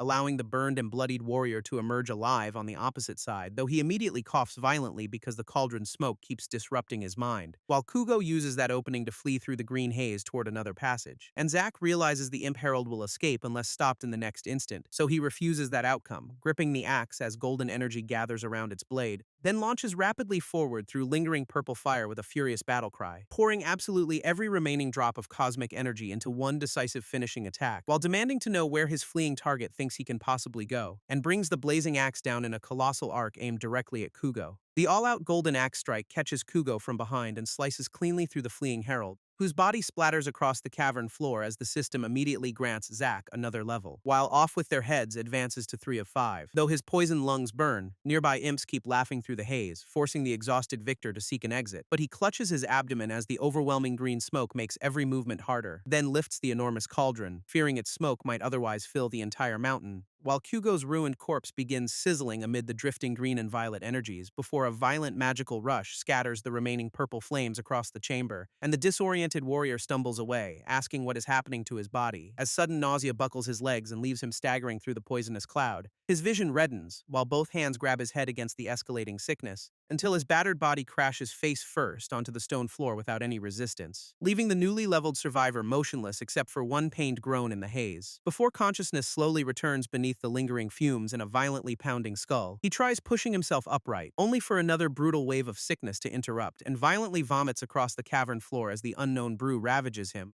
Wiping his mouth, Zack wonders what Kugo was producing and why the fumes alone caused this, yet immediately claims the mysterious cauldron for himself despite knowing nothing about its mixture, then staggers toward the exit, fearing reinforcements may arrive after his unexplained blackout, when another imp appears from the smoke and receives an immediate axe chop. Following the passage, Zack finds a miner's body exactly where he previously left it, and takes the dead demon's water flask, relieved no patrol has passed through here, then drinks greedily beside the corpse and mutters his thanks for the stolen water, while recognizing Kivoran's enchanted armor and its attack redirection fractal undoubtedly saved his life, although that defensive formation is now completely drained and only recharges slowly once per day. With survival still uncertain, he pulls a glowing nexus crystal from his dimensional pouch, reasoning it may not restore the armor, but renewed cosmic energy could repel another ambush. The crystal's power flows through him, finally settling his stomach and ending the urge to vomit. Feeling steady enough to move again, the recovering warrior summons his current system status, which reveals level 34, greatly improved attributes, 3 free points, and 545,716 Nexus coins, but an error immediately blocks his attempt to invest any more points into strength, making him suspect a cap, though 175 cannot possibly represent the multiverse's absolute limit, because the axeman within his Dao vision clearly possessed incomparably greater physical power, so the restriction may increase alongside his level, rather than remaining permanently fixed, or perhaps depend upon his F-rank race and class, whose advancement methods remain unknown. Frustration rises as he fears the cap might waste future attribute points entirely, while luck refuses manual investment too. Having increased only through titles until now, exhausted by these unexplained rules, he rests beside the corpse and curses the system. Elsewhere in the mine, laborers continue hauling crystal-filled crates beneath their armed supervisors, as one frightened worker admits missing today's quota, despite warnings that she can smell fear. His companion promises everything will be fine, just as the feared silver-haired warden arrives, and every nearby guard and laborer immediately bows beneath her cold, inspecting gaze, while the worker clutches his undersized collection and visibly trembles before approaching judgment. The first miner presents today's gathered crystals and respectfully addresses the woman as warden, who silently examines the glowing sack with narrowed eyes and ominously clawed fingers, then pours the brilliant blue crystals into her hand to measure the submitted haul. Before approving it with one curt word and summoning the next terrified worker, the quota-deficient laborer steps forward clutching his bag and can barely address his warden, yet she rejects excuses, declaring each delay gives rival incursions time to seize their mine, then looms over him and asks whether betraying Clan Oz-Razak is truly what he wants. Before lifting him by the throat and demanding whether he knows how she handles traitors, the choking worker collapses, begging for one more chance and swearing never to fall short again. But she orders his execution as a warning to any other would-be traitors, prompting an armored guard to raise his sword above the helpless miner's exposed neck, until the executioner abruptly glances aside after sensing unexpected movement within the mine. From a hidden ledge where Zack watches the gathering and prepares his intervention, as the warden suddenly shouts that the mine is under attack and turns away, while a pack of huge spotted salamanders surges from the darkness with snapping jaws, sending panicked laborers scrambling upright and fleeing as their supervisors order them onward, before armored guards intercept the monsters with broad sword arcs across the tunnel. Watching the conveniently timed chaos unfold, Zack recognizes an ideal opportunity to strike, because eliminating the warden would cripple the demon's mining operation and weaken their incursion, while the bulging bag at her side appears packed with valuable Nexus crystals, so he decides the overwhelmed salamanders could use some direct assistance against their hunters, as one armored guard raises his sword and brings it down upon a charging beast, only to recoil in pain when an unseen interruption ruins his confident attack, and Zack rises from concealment, declaring it is finally time to get rich, before launching from the ledge with his axe drawn and orange energy surging, then lands among the startled defenders, immediately announcing his presence through explosive force, causing the furious warden to whirl around and demand who dared enter her mine. She identifies him as an intruder, conjures green energy, and orders everyone to ignore the salamanders, while an armored soldier obeys by charging with his sword lifted for a downward cut. But the native pivots and answers with a brutally fast, red-tinged axe swing, whose overwhelming edge tears through the attack and severs the guard's weapon arm, leaving the screaming soldier clutching the bloody stump as his discarded limb tumbles away. The disgusted warden calls her guards incompetent and declares she will handle Zack personally, then raises both hands and unleashes a storm of enormous green leaf-shaped blades, forcing him to meet the incoming barrage with a golden, energy-charged axe sweep, whose collision erupts into a bright shockwave and scatters fragments throughout the cavern, before his continuing arc cleaves through the last green projectiles and carries him forward. Seeing him advance, the warden thrusts both hands forward and concentrates swirling green power, which catches his golden axe force inside a shimmering vertical barrier rather than breaking, and instantly reminds him of the same attack redirection ability embedded within Keyvorn's armor, before his own reflected strike crashes back into him and drives him violently aside.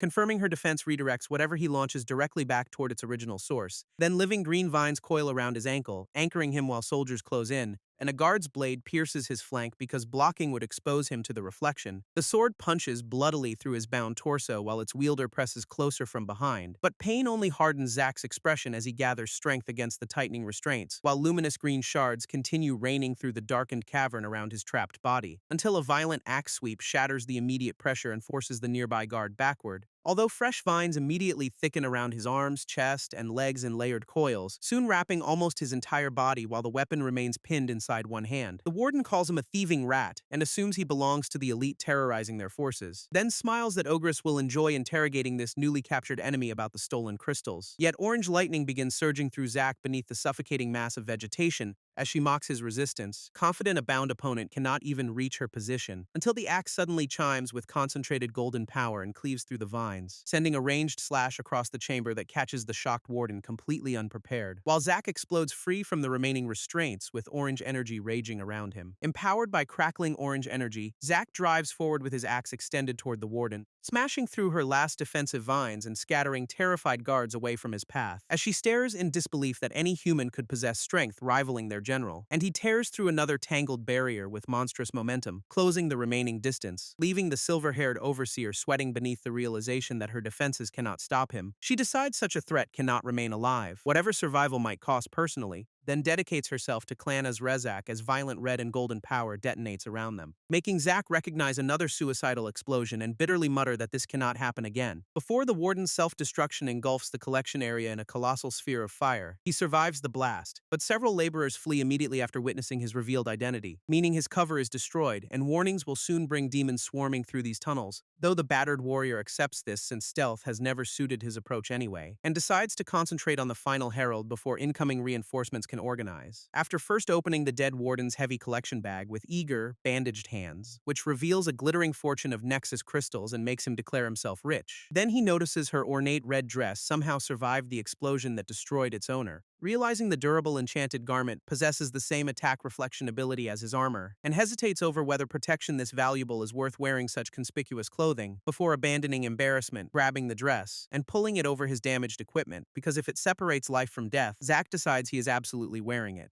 Needing to leave before reinforcements swarm, Zack plans to retrace his route and break through the cave-in, but first opens another system panel to inspect a newly available class progression, revealing Loam Walker, which requires walking 1,000 kilometers while continuously touching the earth, and promises a movement skill that seems almost effortless to complete through ordinary travel. When an unexpected blue radiance flashes across his face and interrupts that optimism, as the system announces activation of a special dynamic quest without any advance warning, named Ascension, demanding victory over rivals and seizure of the mysterious fruit of Ascension, before forcing another vision of the colossal tree and its newly revealed luminous fruit. Though he understands nothing about the prize, the ambitious survivor immediately claims it mentally. While Cindermean and the stone monkeys gather beneath the glowing tree hidden among the peaks, the same proclamation reaches Clan Azrezak, whose soldiers marvel that heaven has blessed them again, but Ogress reacts with shocked disbelief as the vision reveals exactly what the mountains contain, and instantly curses Cindermean for hiding a treasure capable of provoking universal competition, realizing the herald repeatedly deployed stone monkeys to keep his search parties away from those peaks, because Cindermean discovered the Tree of Ascension long ago and patiently awaited its fruit, yet somehow broke the clan's mental restriction that should have forced him to report it. The furious general grips his head, repeatedly cursing the rebellious ape's calculated deception, then gathers dark power, and promises Cindermean a brutal awakening for believing himself free, before ordering the regiments assembled immediately for a full march toward the mountain, when a horned cousin enters and asks whether he saw the ruthless heaven's proclamation. Ogress identifies the visitor as Rydell, confirms mobilization, and demands respect as general rather than cousin, but Rydell mocks the irony because Ogress originally championed sending beast hordes through first, and wonders aloud how the clan elders will politically judge such disastrous consequences. The general dismisses his concern, orders him to remember his place, and claims personal command. Yet the smiling cousin apologetically explains that Ogress will not be the one fixing this, before moving with sudden supernatural speed and firmly declaring that he himself will.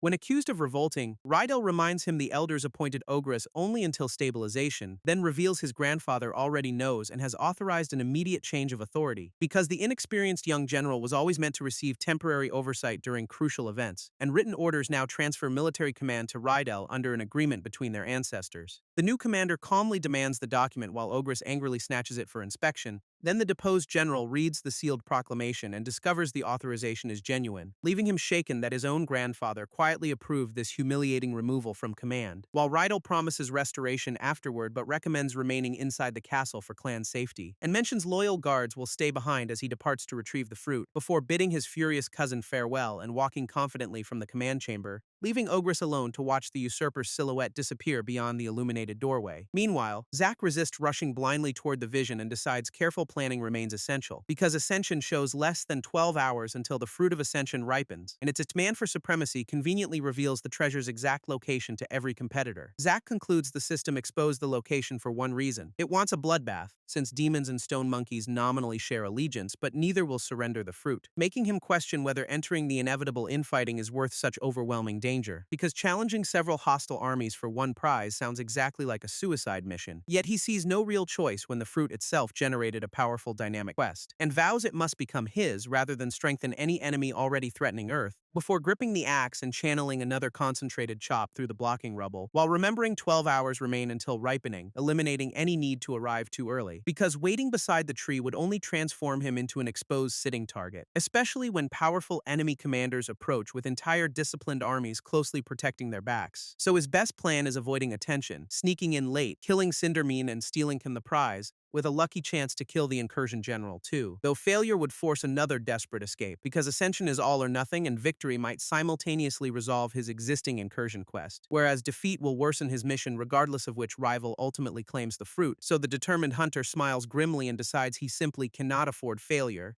then smashes through the collapsed passage, sending fractured stone exploding outward around his crouched body, only to gasp when the newly opened route reveals an unexpected spectacle ahead, as Clan Azrezak soldiers and stone monkeys collide violently across the mountain basin, with roaring apes charging through magical blasts while embattled demons struggle to hold formation beneath the towering tree of ascension, whose white canopy dominates the rain-soaked battlefield. From concealment, Zack watches a stone monkey hurl a boulder through clustered demon soldiers, and estimates Clan Azrezak currently trades 1 casualty for 3 apes, though battle remains young because demon spells consume cosmic energy while the home field defenders can throw endless rocks, as one enormous ape crashes down among the formation and crushes another armored fighter. Yet this rapidly growing disorder provides exactly the cover his infiltration plan requires, until he spots the presumed general standing prominently amid the storm and fighting below, where Rydell sweeps a long violet blade through several charging stone monkeys with effortless precision. Zack thanks the dead warden for providing a convincing disguise against her own people, then jumps into the conflict, hoping everyone remains too distracted to notice his missing horns, and crashes through an attacking ape while descending toward the demon-controlled side of battle, before walking casually among corpses and fighters as though he belongs inside their ranks, until a red-haired officer stops him and sharply demands identification in the demon's language, leaving the disguised human unable to answer anything beyond a nervous, meaningless hesitation, while her suspicious green eyes narrow and nearby soldiers begin turning toward the stranger. So he attempts to continue walking calmly, silently urging himself not to break character. But the officer identifies him as human and immediately exposes the infiltration to everyone nearby, before firing a rapid volley of arrows that he deflects with his axe shaft. As Zack sarcastically suggests, she really should have simply let him keep walking, then charges through the rain with golden lightning blazing around his raised weapon, and brings the axe down against her violet guard in a violent opening collision. Their weapons collide with a crushing golden burst that sprays violet fragments through the rain, leaving one nearby archer frozen in disbelief at the disguised human's overwhelming power, before a devastating sweeping circular axe wave tears through several surrounding soldiers simultaneously, and Zack stands over their shattered formation, reminding the survivors that he warned them. 19 minutes before ripening, he avoids further combat to conserve energy and postpone additional experience, hoping the Fruit of Ascension might somehow remove his strength cap before future gains, then reaches sparse tree cover and stops, disturbed by how radically the battlefield has changed, because violent tremors and magical flashes now ripple across the basin beneath the glowing tree, as though every trace of cosmic energy throughout the valley is being siphoned away.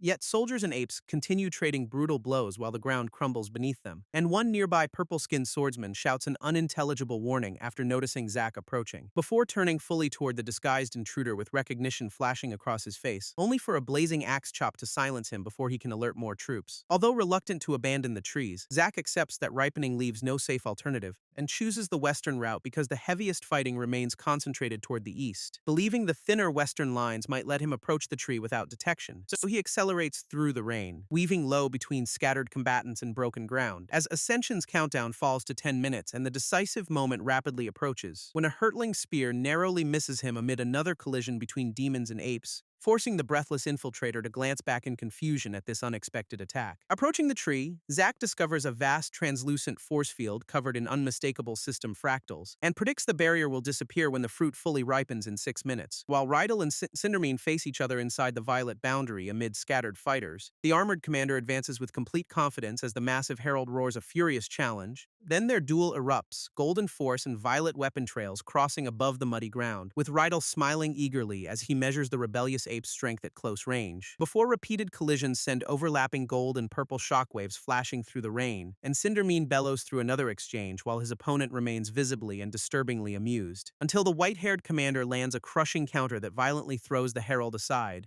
though the battered ape immediately regains his footing and huffs beneath the pounding rain. As Rydell casually resets his blade with only 2 minutes remaining until ripening, Zack realizes his own attacks barely pierced Cindermine, yet this supposed general is dismantling him, so something must change the battle's direction, and he prepares to become that disruption when Cindermine suddenly knocks Rydell backward with 1 minute and 45 seconds remaining, only for both combatants to pause and look upward as Zack gathers power above them, revealing the hidden human descending inside an enormous vertical column of concentrated violet energy, while Zack recognizes a valuable new opportunity and smiles beneath his rain-soaked hood, before a tremendous purple surge lashes across the duelists and overwhelms their immediate surroundings, then detonates with enough force to swallow the battlefield inside a blinding spherical explosion, leaving nothing visible except tumbling rubble, white spray, and indistinct silhouettes within the blast. As the explosion clears, Zack searches through the rain for both opponents he deliberately scattered, when a blue-violet blade suddenly flashes toward his head from outside his sightline, forcing him to catch Rydell's impossibly fast strike against the reinforced haft of his axe. The commander recognizes Keevoran's stolen armor and correctly identifies Zack as his cousin's killer,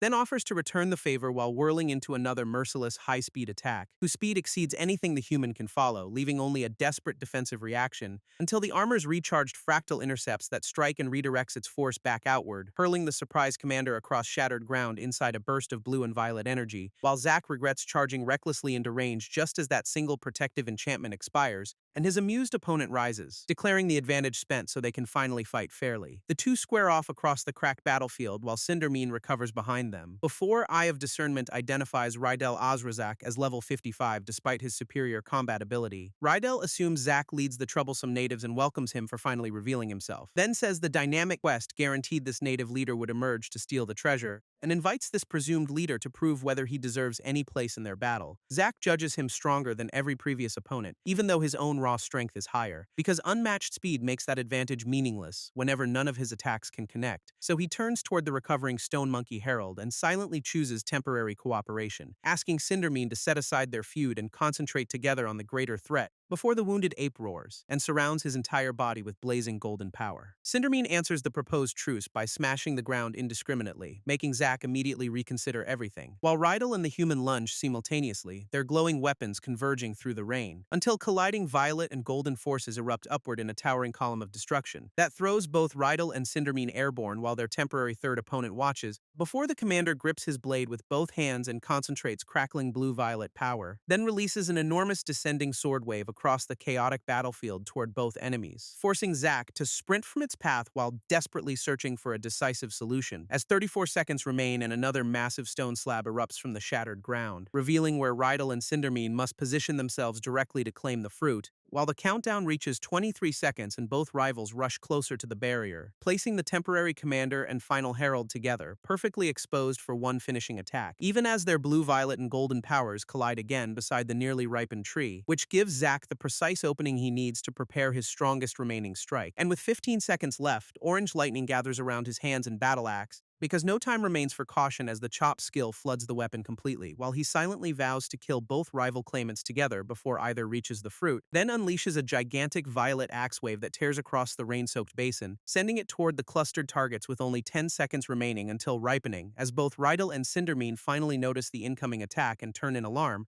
before the massive slash detonates around them with 7 seconds remaining on the countdown. The violet detonation swallows both rivals, shocking Zack with its overwhelming flash at close range, and while 5 seconds remain, the blast keeps expanding through shattered earth and heavy rain, before he dashes around tumbling boulders as the countdown drops from 4 seconds to 3, then leaps between airborne slabs with only 2 seconds separating him from the exposed fruit, and swings his axe through the final obstruction when the system displays 1 second. The barrier shatters into countless violet panels as glowing red veins surge through the tree, announcing the fruit of ascension has ripened while its luminous pink-white body hangs within reach, so the thief slices its curling black stem cleanly before anyone else can recover, while it drops toward his waiting palm through a storm of crimson blossoms, until Zack secures the enormous fruit against his chest and prepares for the harder escape. He immediately realizes stealing the treasure was only the beginning, because survival remains the difficult part, as Rydell and Cindermine emerge alive from the devastation and stare toward their successful rival, who hurriedly shoves the prize inside his dimensional pouch while rain lashes the basin, because every surviving eye across the entire valley has now fixed directly upon him,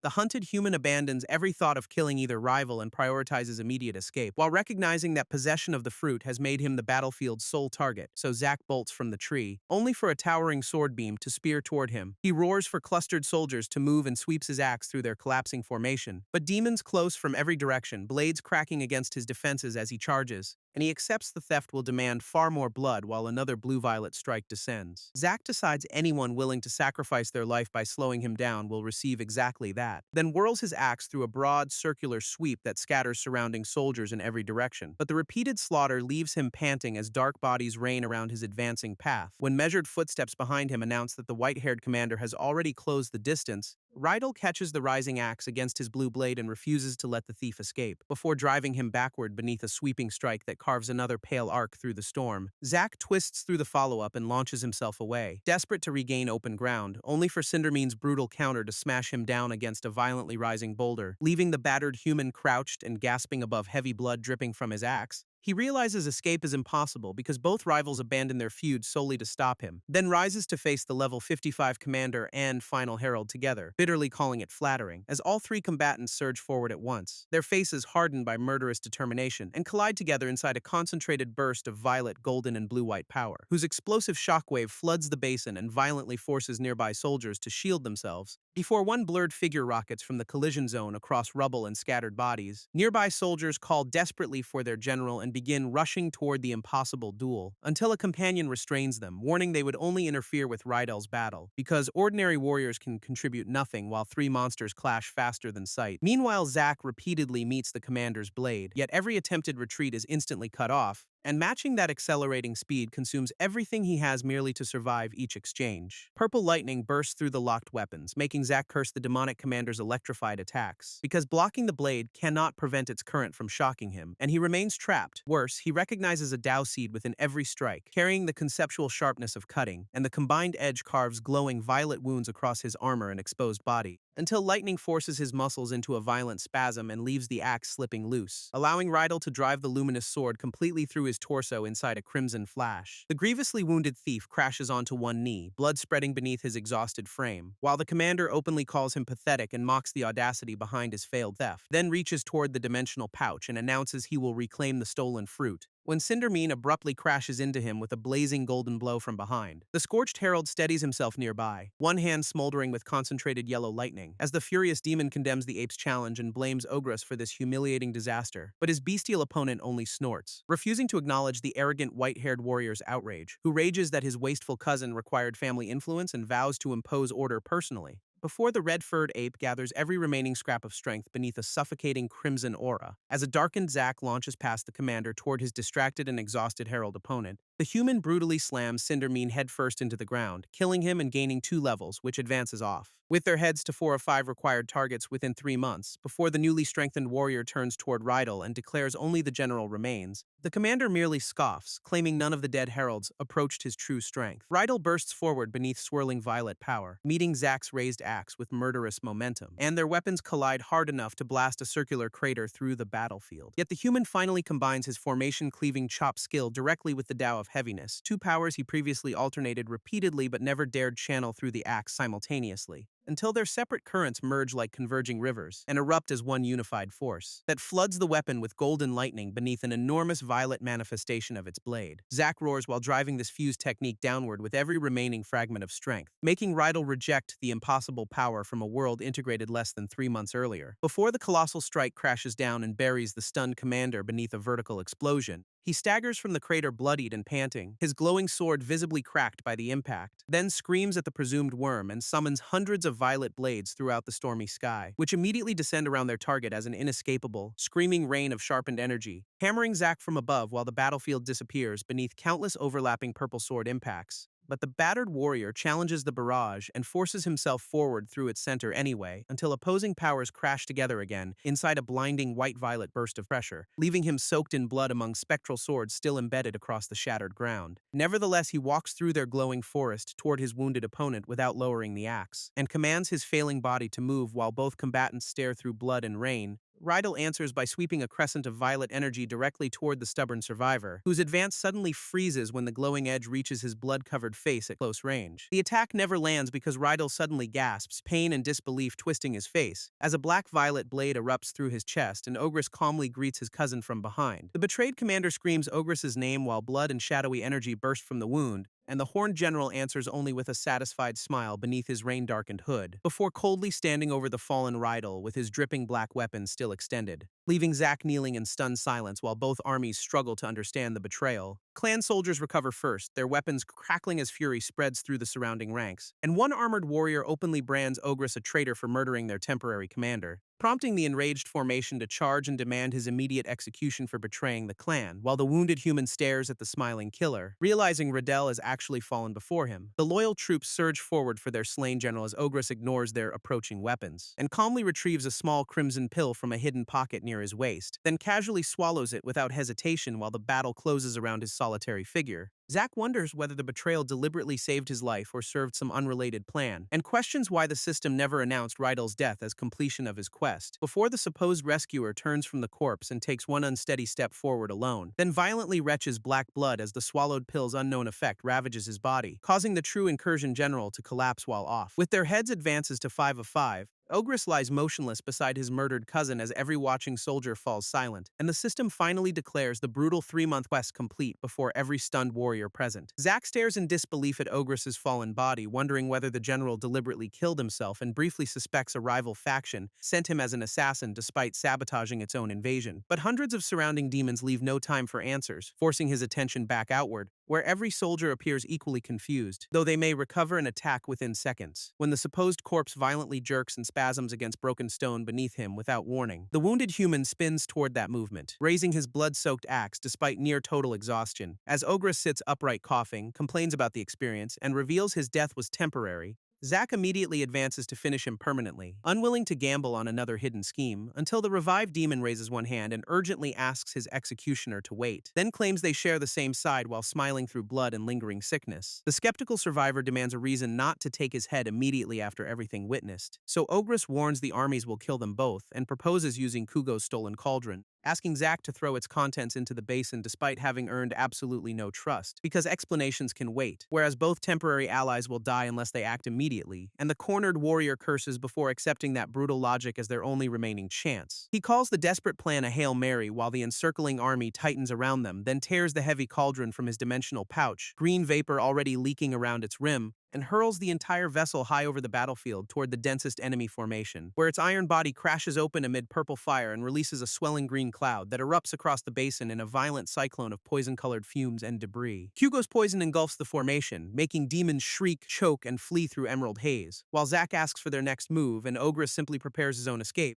The smiling demon wishes the human luck, places a small blue object between his teeth, then vanishes instantly through a shadowy blink, leaving only a dark afterimage behind, and his abandoned ally watches from the crater before furiously cursing that treacherous departure. Zack races into the spreading cloud, knowing mountain winds will soon poison the entire valley, and sprints through choking chaos while desperately holding his breath among collapsing enemies. But the green vapor pursues him across the shattered basin no matter how quickly he runs, until he realizes the poison is seeping directly through open wounds into his bloodstream, where luminous green contamination spreads among red cells despite his refusal to breathe. So he aims for the mountains, reasoning the heavy cloud cannot rise to their heights, and forces his failing legs onward while dark veins crawl across his battered body. Though worsening sickness breaks his stride and sends him stumbling through the poisoned wilderness, with every desperate gasp drawing more green corruption around his mouth and throat, until the extraordinary poison overwhelms even his enhanced constitution and throws him down hard. A glowing lake appears ahead, offering possible shelter beneath its clear, energy-rich water, and the desperate survivor immediately dives below the surface, swimming toward its deepest point, because its cosmic energy suggests an underwater passage connects directly into the crystal mine. Yet golden power suddenly races across his submerged body, making the surrounding water steam, before unbearable heat consumes him and triggers violent thrashing beneath the lake's surface. Zack fears the supercharged water will kill him faster than poison after 2 months of struggle, and with every other option exhausted, yanks the Fruit of Ascension from his pouch,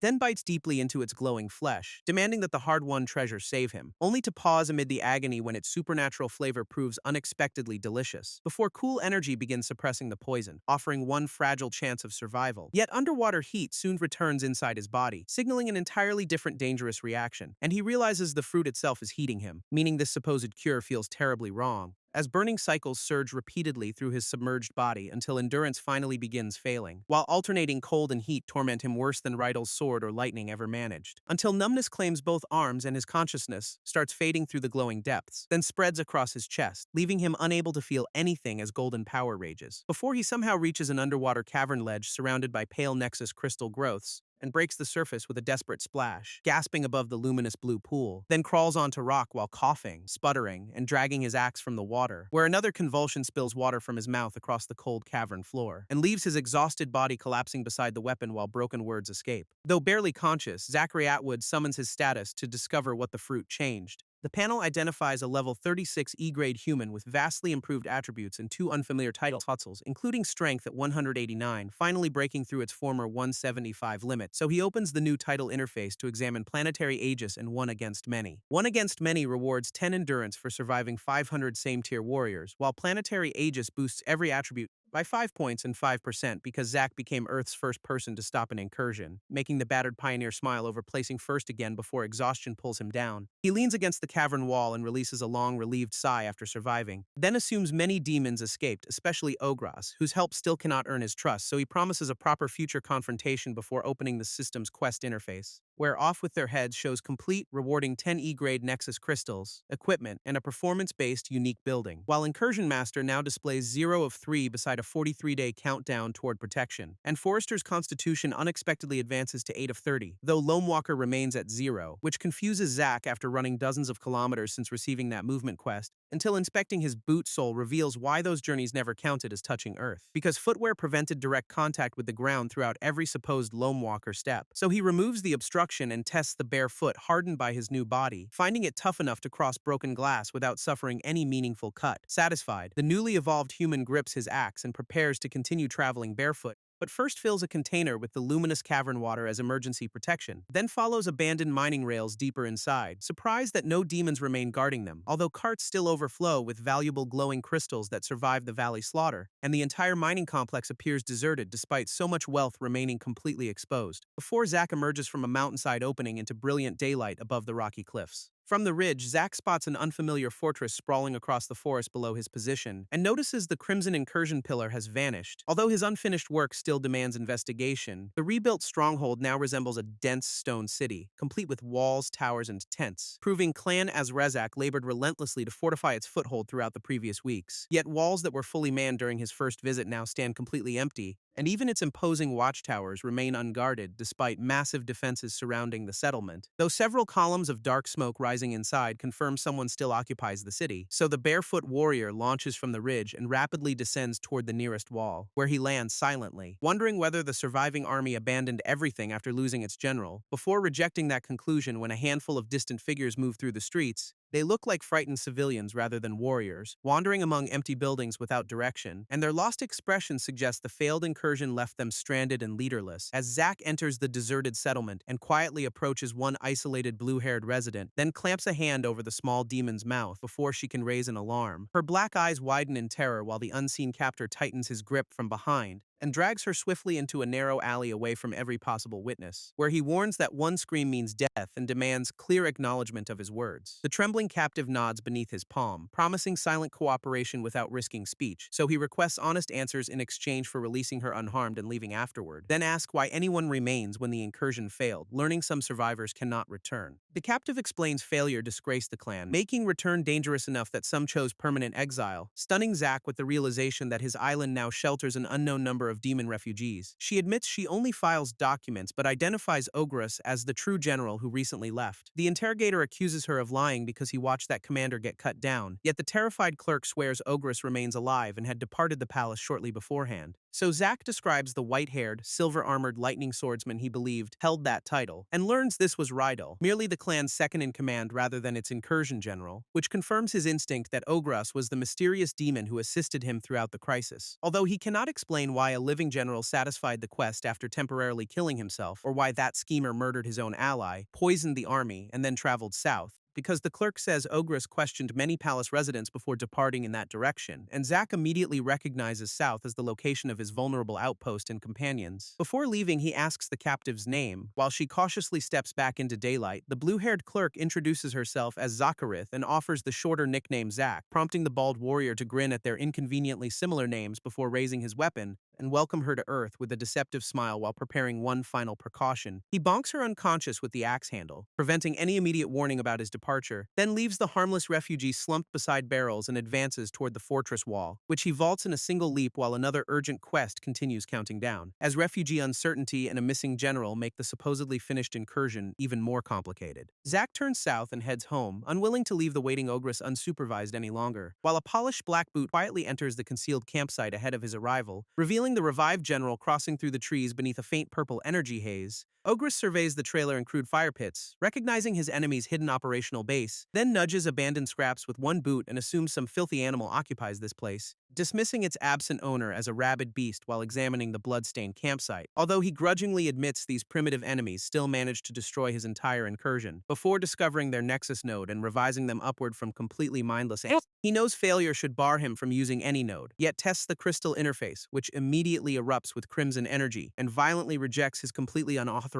touch, confirming the isolated general cannot integrate his own settlement, and remains cut off indefinitely, though enough stranded demons survived for him to build a new sphere of influence anyway, when an unexpected sound from the forest suddenly pulls his glowing eyes away, and Zack emerges through the hidden perimeter, crunching across leaves toward the occupied camp, stunning Ogress, who had believed no ordinary creature could survive the valley's destruction, while the barefoot, bald survivor approaches with an expression resembling a battle-crazed lunatic, making the demon wonder whether this impossible monster already consumed the fruit of ascension, before his attention shifts uneasily between the approaching owner and the protected nexus node, and he sighs in frustration as black shadow tendrils gather around his tense body, while Zack finds the illusion array untouched but immediately senses something deeply wrong. Zack quickly swallows a restorative potion, preparing for whatever threat waits beyond the array, then surges through the boundary with axe ready, purple energy streaming around his armored body, only to hear the intruder dismiss Earth's natives as barbaric and excessively aggressive creatures, and find the Horned General comfortably seated at an ornate table, inviting him toward a chair. The stunned warrior recognizes Ogress, despite having watched him collapse lifeless inside the valley. The demon confirms his identity and asks about Camp Razak. While Zack demands why he came and how he found the outpost, he points out the F-grade illusion array is easily detectable, explaining his party found this home days ago, before ridiculing the cramped, blood-stained metal trailer that serves as a primitive dwelling, and wondering aloud whether humans understand how to construct any proper buildings at all. Yet they located him inside tunnels too late to exploit their terrain knowledge against him. The increasingly impatient owner repeats why this visitor came and why remaining demons still occupy his island, so Ogress proposes meeting peacefully, insisting the completed incursion removed every reason for continued hostility. While the survivor realizes his guest mistakenly assumes a larger native faction exists and could become useful, still, he emphasizes Earth joined the multiverse less than 2 months ago and demands reasons for mercy. The Horned Negotiator explains Conquest's failure ended the incursion and granted survivors 12 hours to return, but some missed the portal while others deliberately remained, severing every clan bond and abandoning home permanently. Since Ruthless Heavens closed the passage, return is nearly impossible, making any continued war between them pointless. The warrior challenges such indifference after countless deaths and asks what Ruthless Heavens actually means. His guest lists Endless Heavens, Cosmic Warden, and System as alternate names, dismissing anonymous clansmen's deaths, because even before Earth, every sibling had already died in battle or been assassinated by the clan. Asked why his people came originally, the general bluntly answers that Earth's resources attracted them, explaining Baby World's overflow with treasure and incursions consume this planet. While his clan drew one murderous humanoid monster, Zack asks why the system has not punished failure. Recalling the Stargazer's explicit warning, Ogress realizes their plans depended upon a lying Stargazer and laughs at the system's cruel humor. He clarifies that Ruthless Heavens merely loses interest, asking whether Zack expected mass execution after the fruit race. Then he welcomes the human to a cold multiverse where honest souls are butchered and cunning survivors prosper. Zack asks whether this incursion was merely one among many, and if every invader resembles demons, his guest doubts it and argues mutual need, warning Clan Azrezak barely represents the coming dangers. The demon offers manpower and knowledge, while demanding sanctuary from Earth's uniquely powerful defender in return, He warns the system restricts foreign entities' power inside baby worlds, leaving the islands safe only until discovery. So Ogress urges Zack to become a lord and shelter them within a system-sanctioned city. Although still completing a quest, the warrior hears that lords can purchase formidable municipal structures, including defensive installations that annihilate attacking armies instantly for several million Nexus coins. The negotiator requests access to his quest prompt, claiming this will reveal exact lord requirements. Zack corrects being called human, gives his name, and refuses to share any private mission. But the demon explains shared quests display only heavenly prompts without transferring completion rights, adding he assumes Zack and his supposed allies already exchange such mission information regularly. Realizing his loneliness may already be exposed, the suspicious survivor reluctantly agrees to reveal one and opens Incursion Master, still 0 of 3 with slightly over 43 days remaining. The clever demon instantly recognizes a monster horde quest, leaving Zack demanding how he can possibly tell. The analyst knows denizens rather than factions, predicts mindless beasts, calling it another annoying Lord trial. He expects the first assault when its timer expires and monthly hordes afterward, giving Zack 6 weeks to prepare. The warrior demands his faction contribute their mind crystals, only to learn most resources return through the portal. Both negotiators exchange a prolonged, deeply suspicious silence over the missing mountain wealth, until the horned negotiator cautiously suggests retreating clansmen may have overlooked some hidden crystal deposits, and Zack dryly assures him such convenient leftovers can certainly be located again. The demon immediately proposes their first purchase, a smelting furnace converting raw crystals into graded ones, provoking sharp objection to his possessive wording before he confidently repeats that wealth belongs to both, because his people's expertise supposedly remains indispensable, especially if Zack cannot mine an entire mountain alone.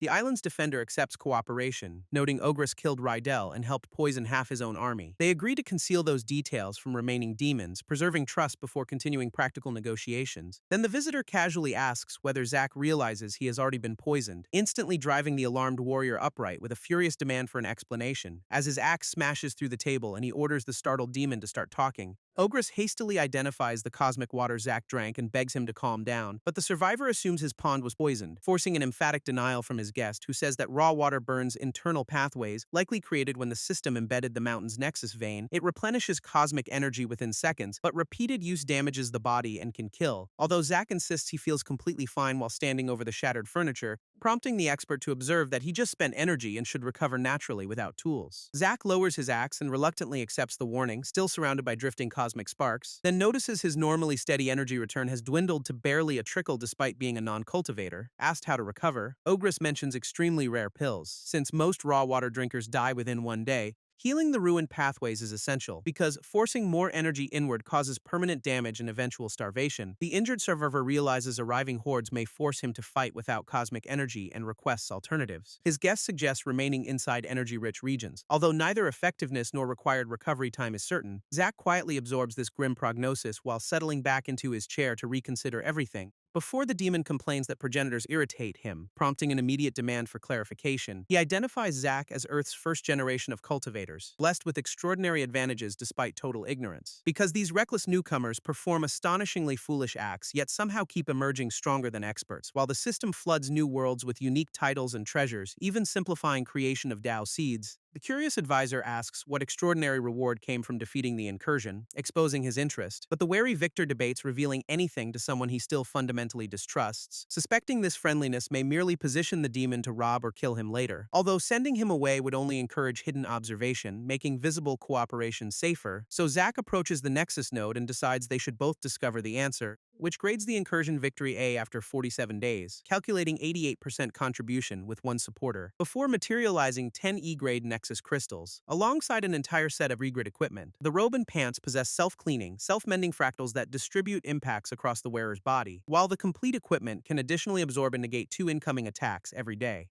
Zack lifts the elegant replacement clothing from its reward chest and finally expresses satisfaction, then changes into asymmetrical green and white robes whose simple drape leaves one muscular arm exposed. The horned observer applauds their quality, claiming civilized clothing will improve his allies' brutal reputation and perhaps stop surviving demons from cowering when ordered to work beside their notorious killer. The newly dressed owner remains non-committal about future cooperation until a subterranean rumble interrupts them. Both men steady themselves as the campsite shakes violently and unexplained thunder rolls beneath the island. The demon demands what happened, while Zack repeatedly insists he did absolutely nothing at all. Beyond the trees, ocean water erupts upward as something colossal rises along the coastline, They rush toward a cliff and stare in disbelief at the impossible structure emerging below, where glowing blue energy and cascading seawater reveal immense dark walls forming from nothing, until an enormous fortified shipyard finishes rising across the island's previously empty shore, and the system awards an E-grade medium-scale Iliax shipyard as the unique performance building. The two former enemies stand speechless together, overwhelmed by the scale of their unexpected naval prize.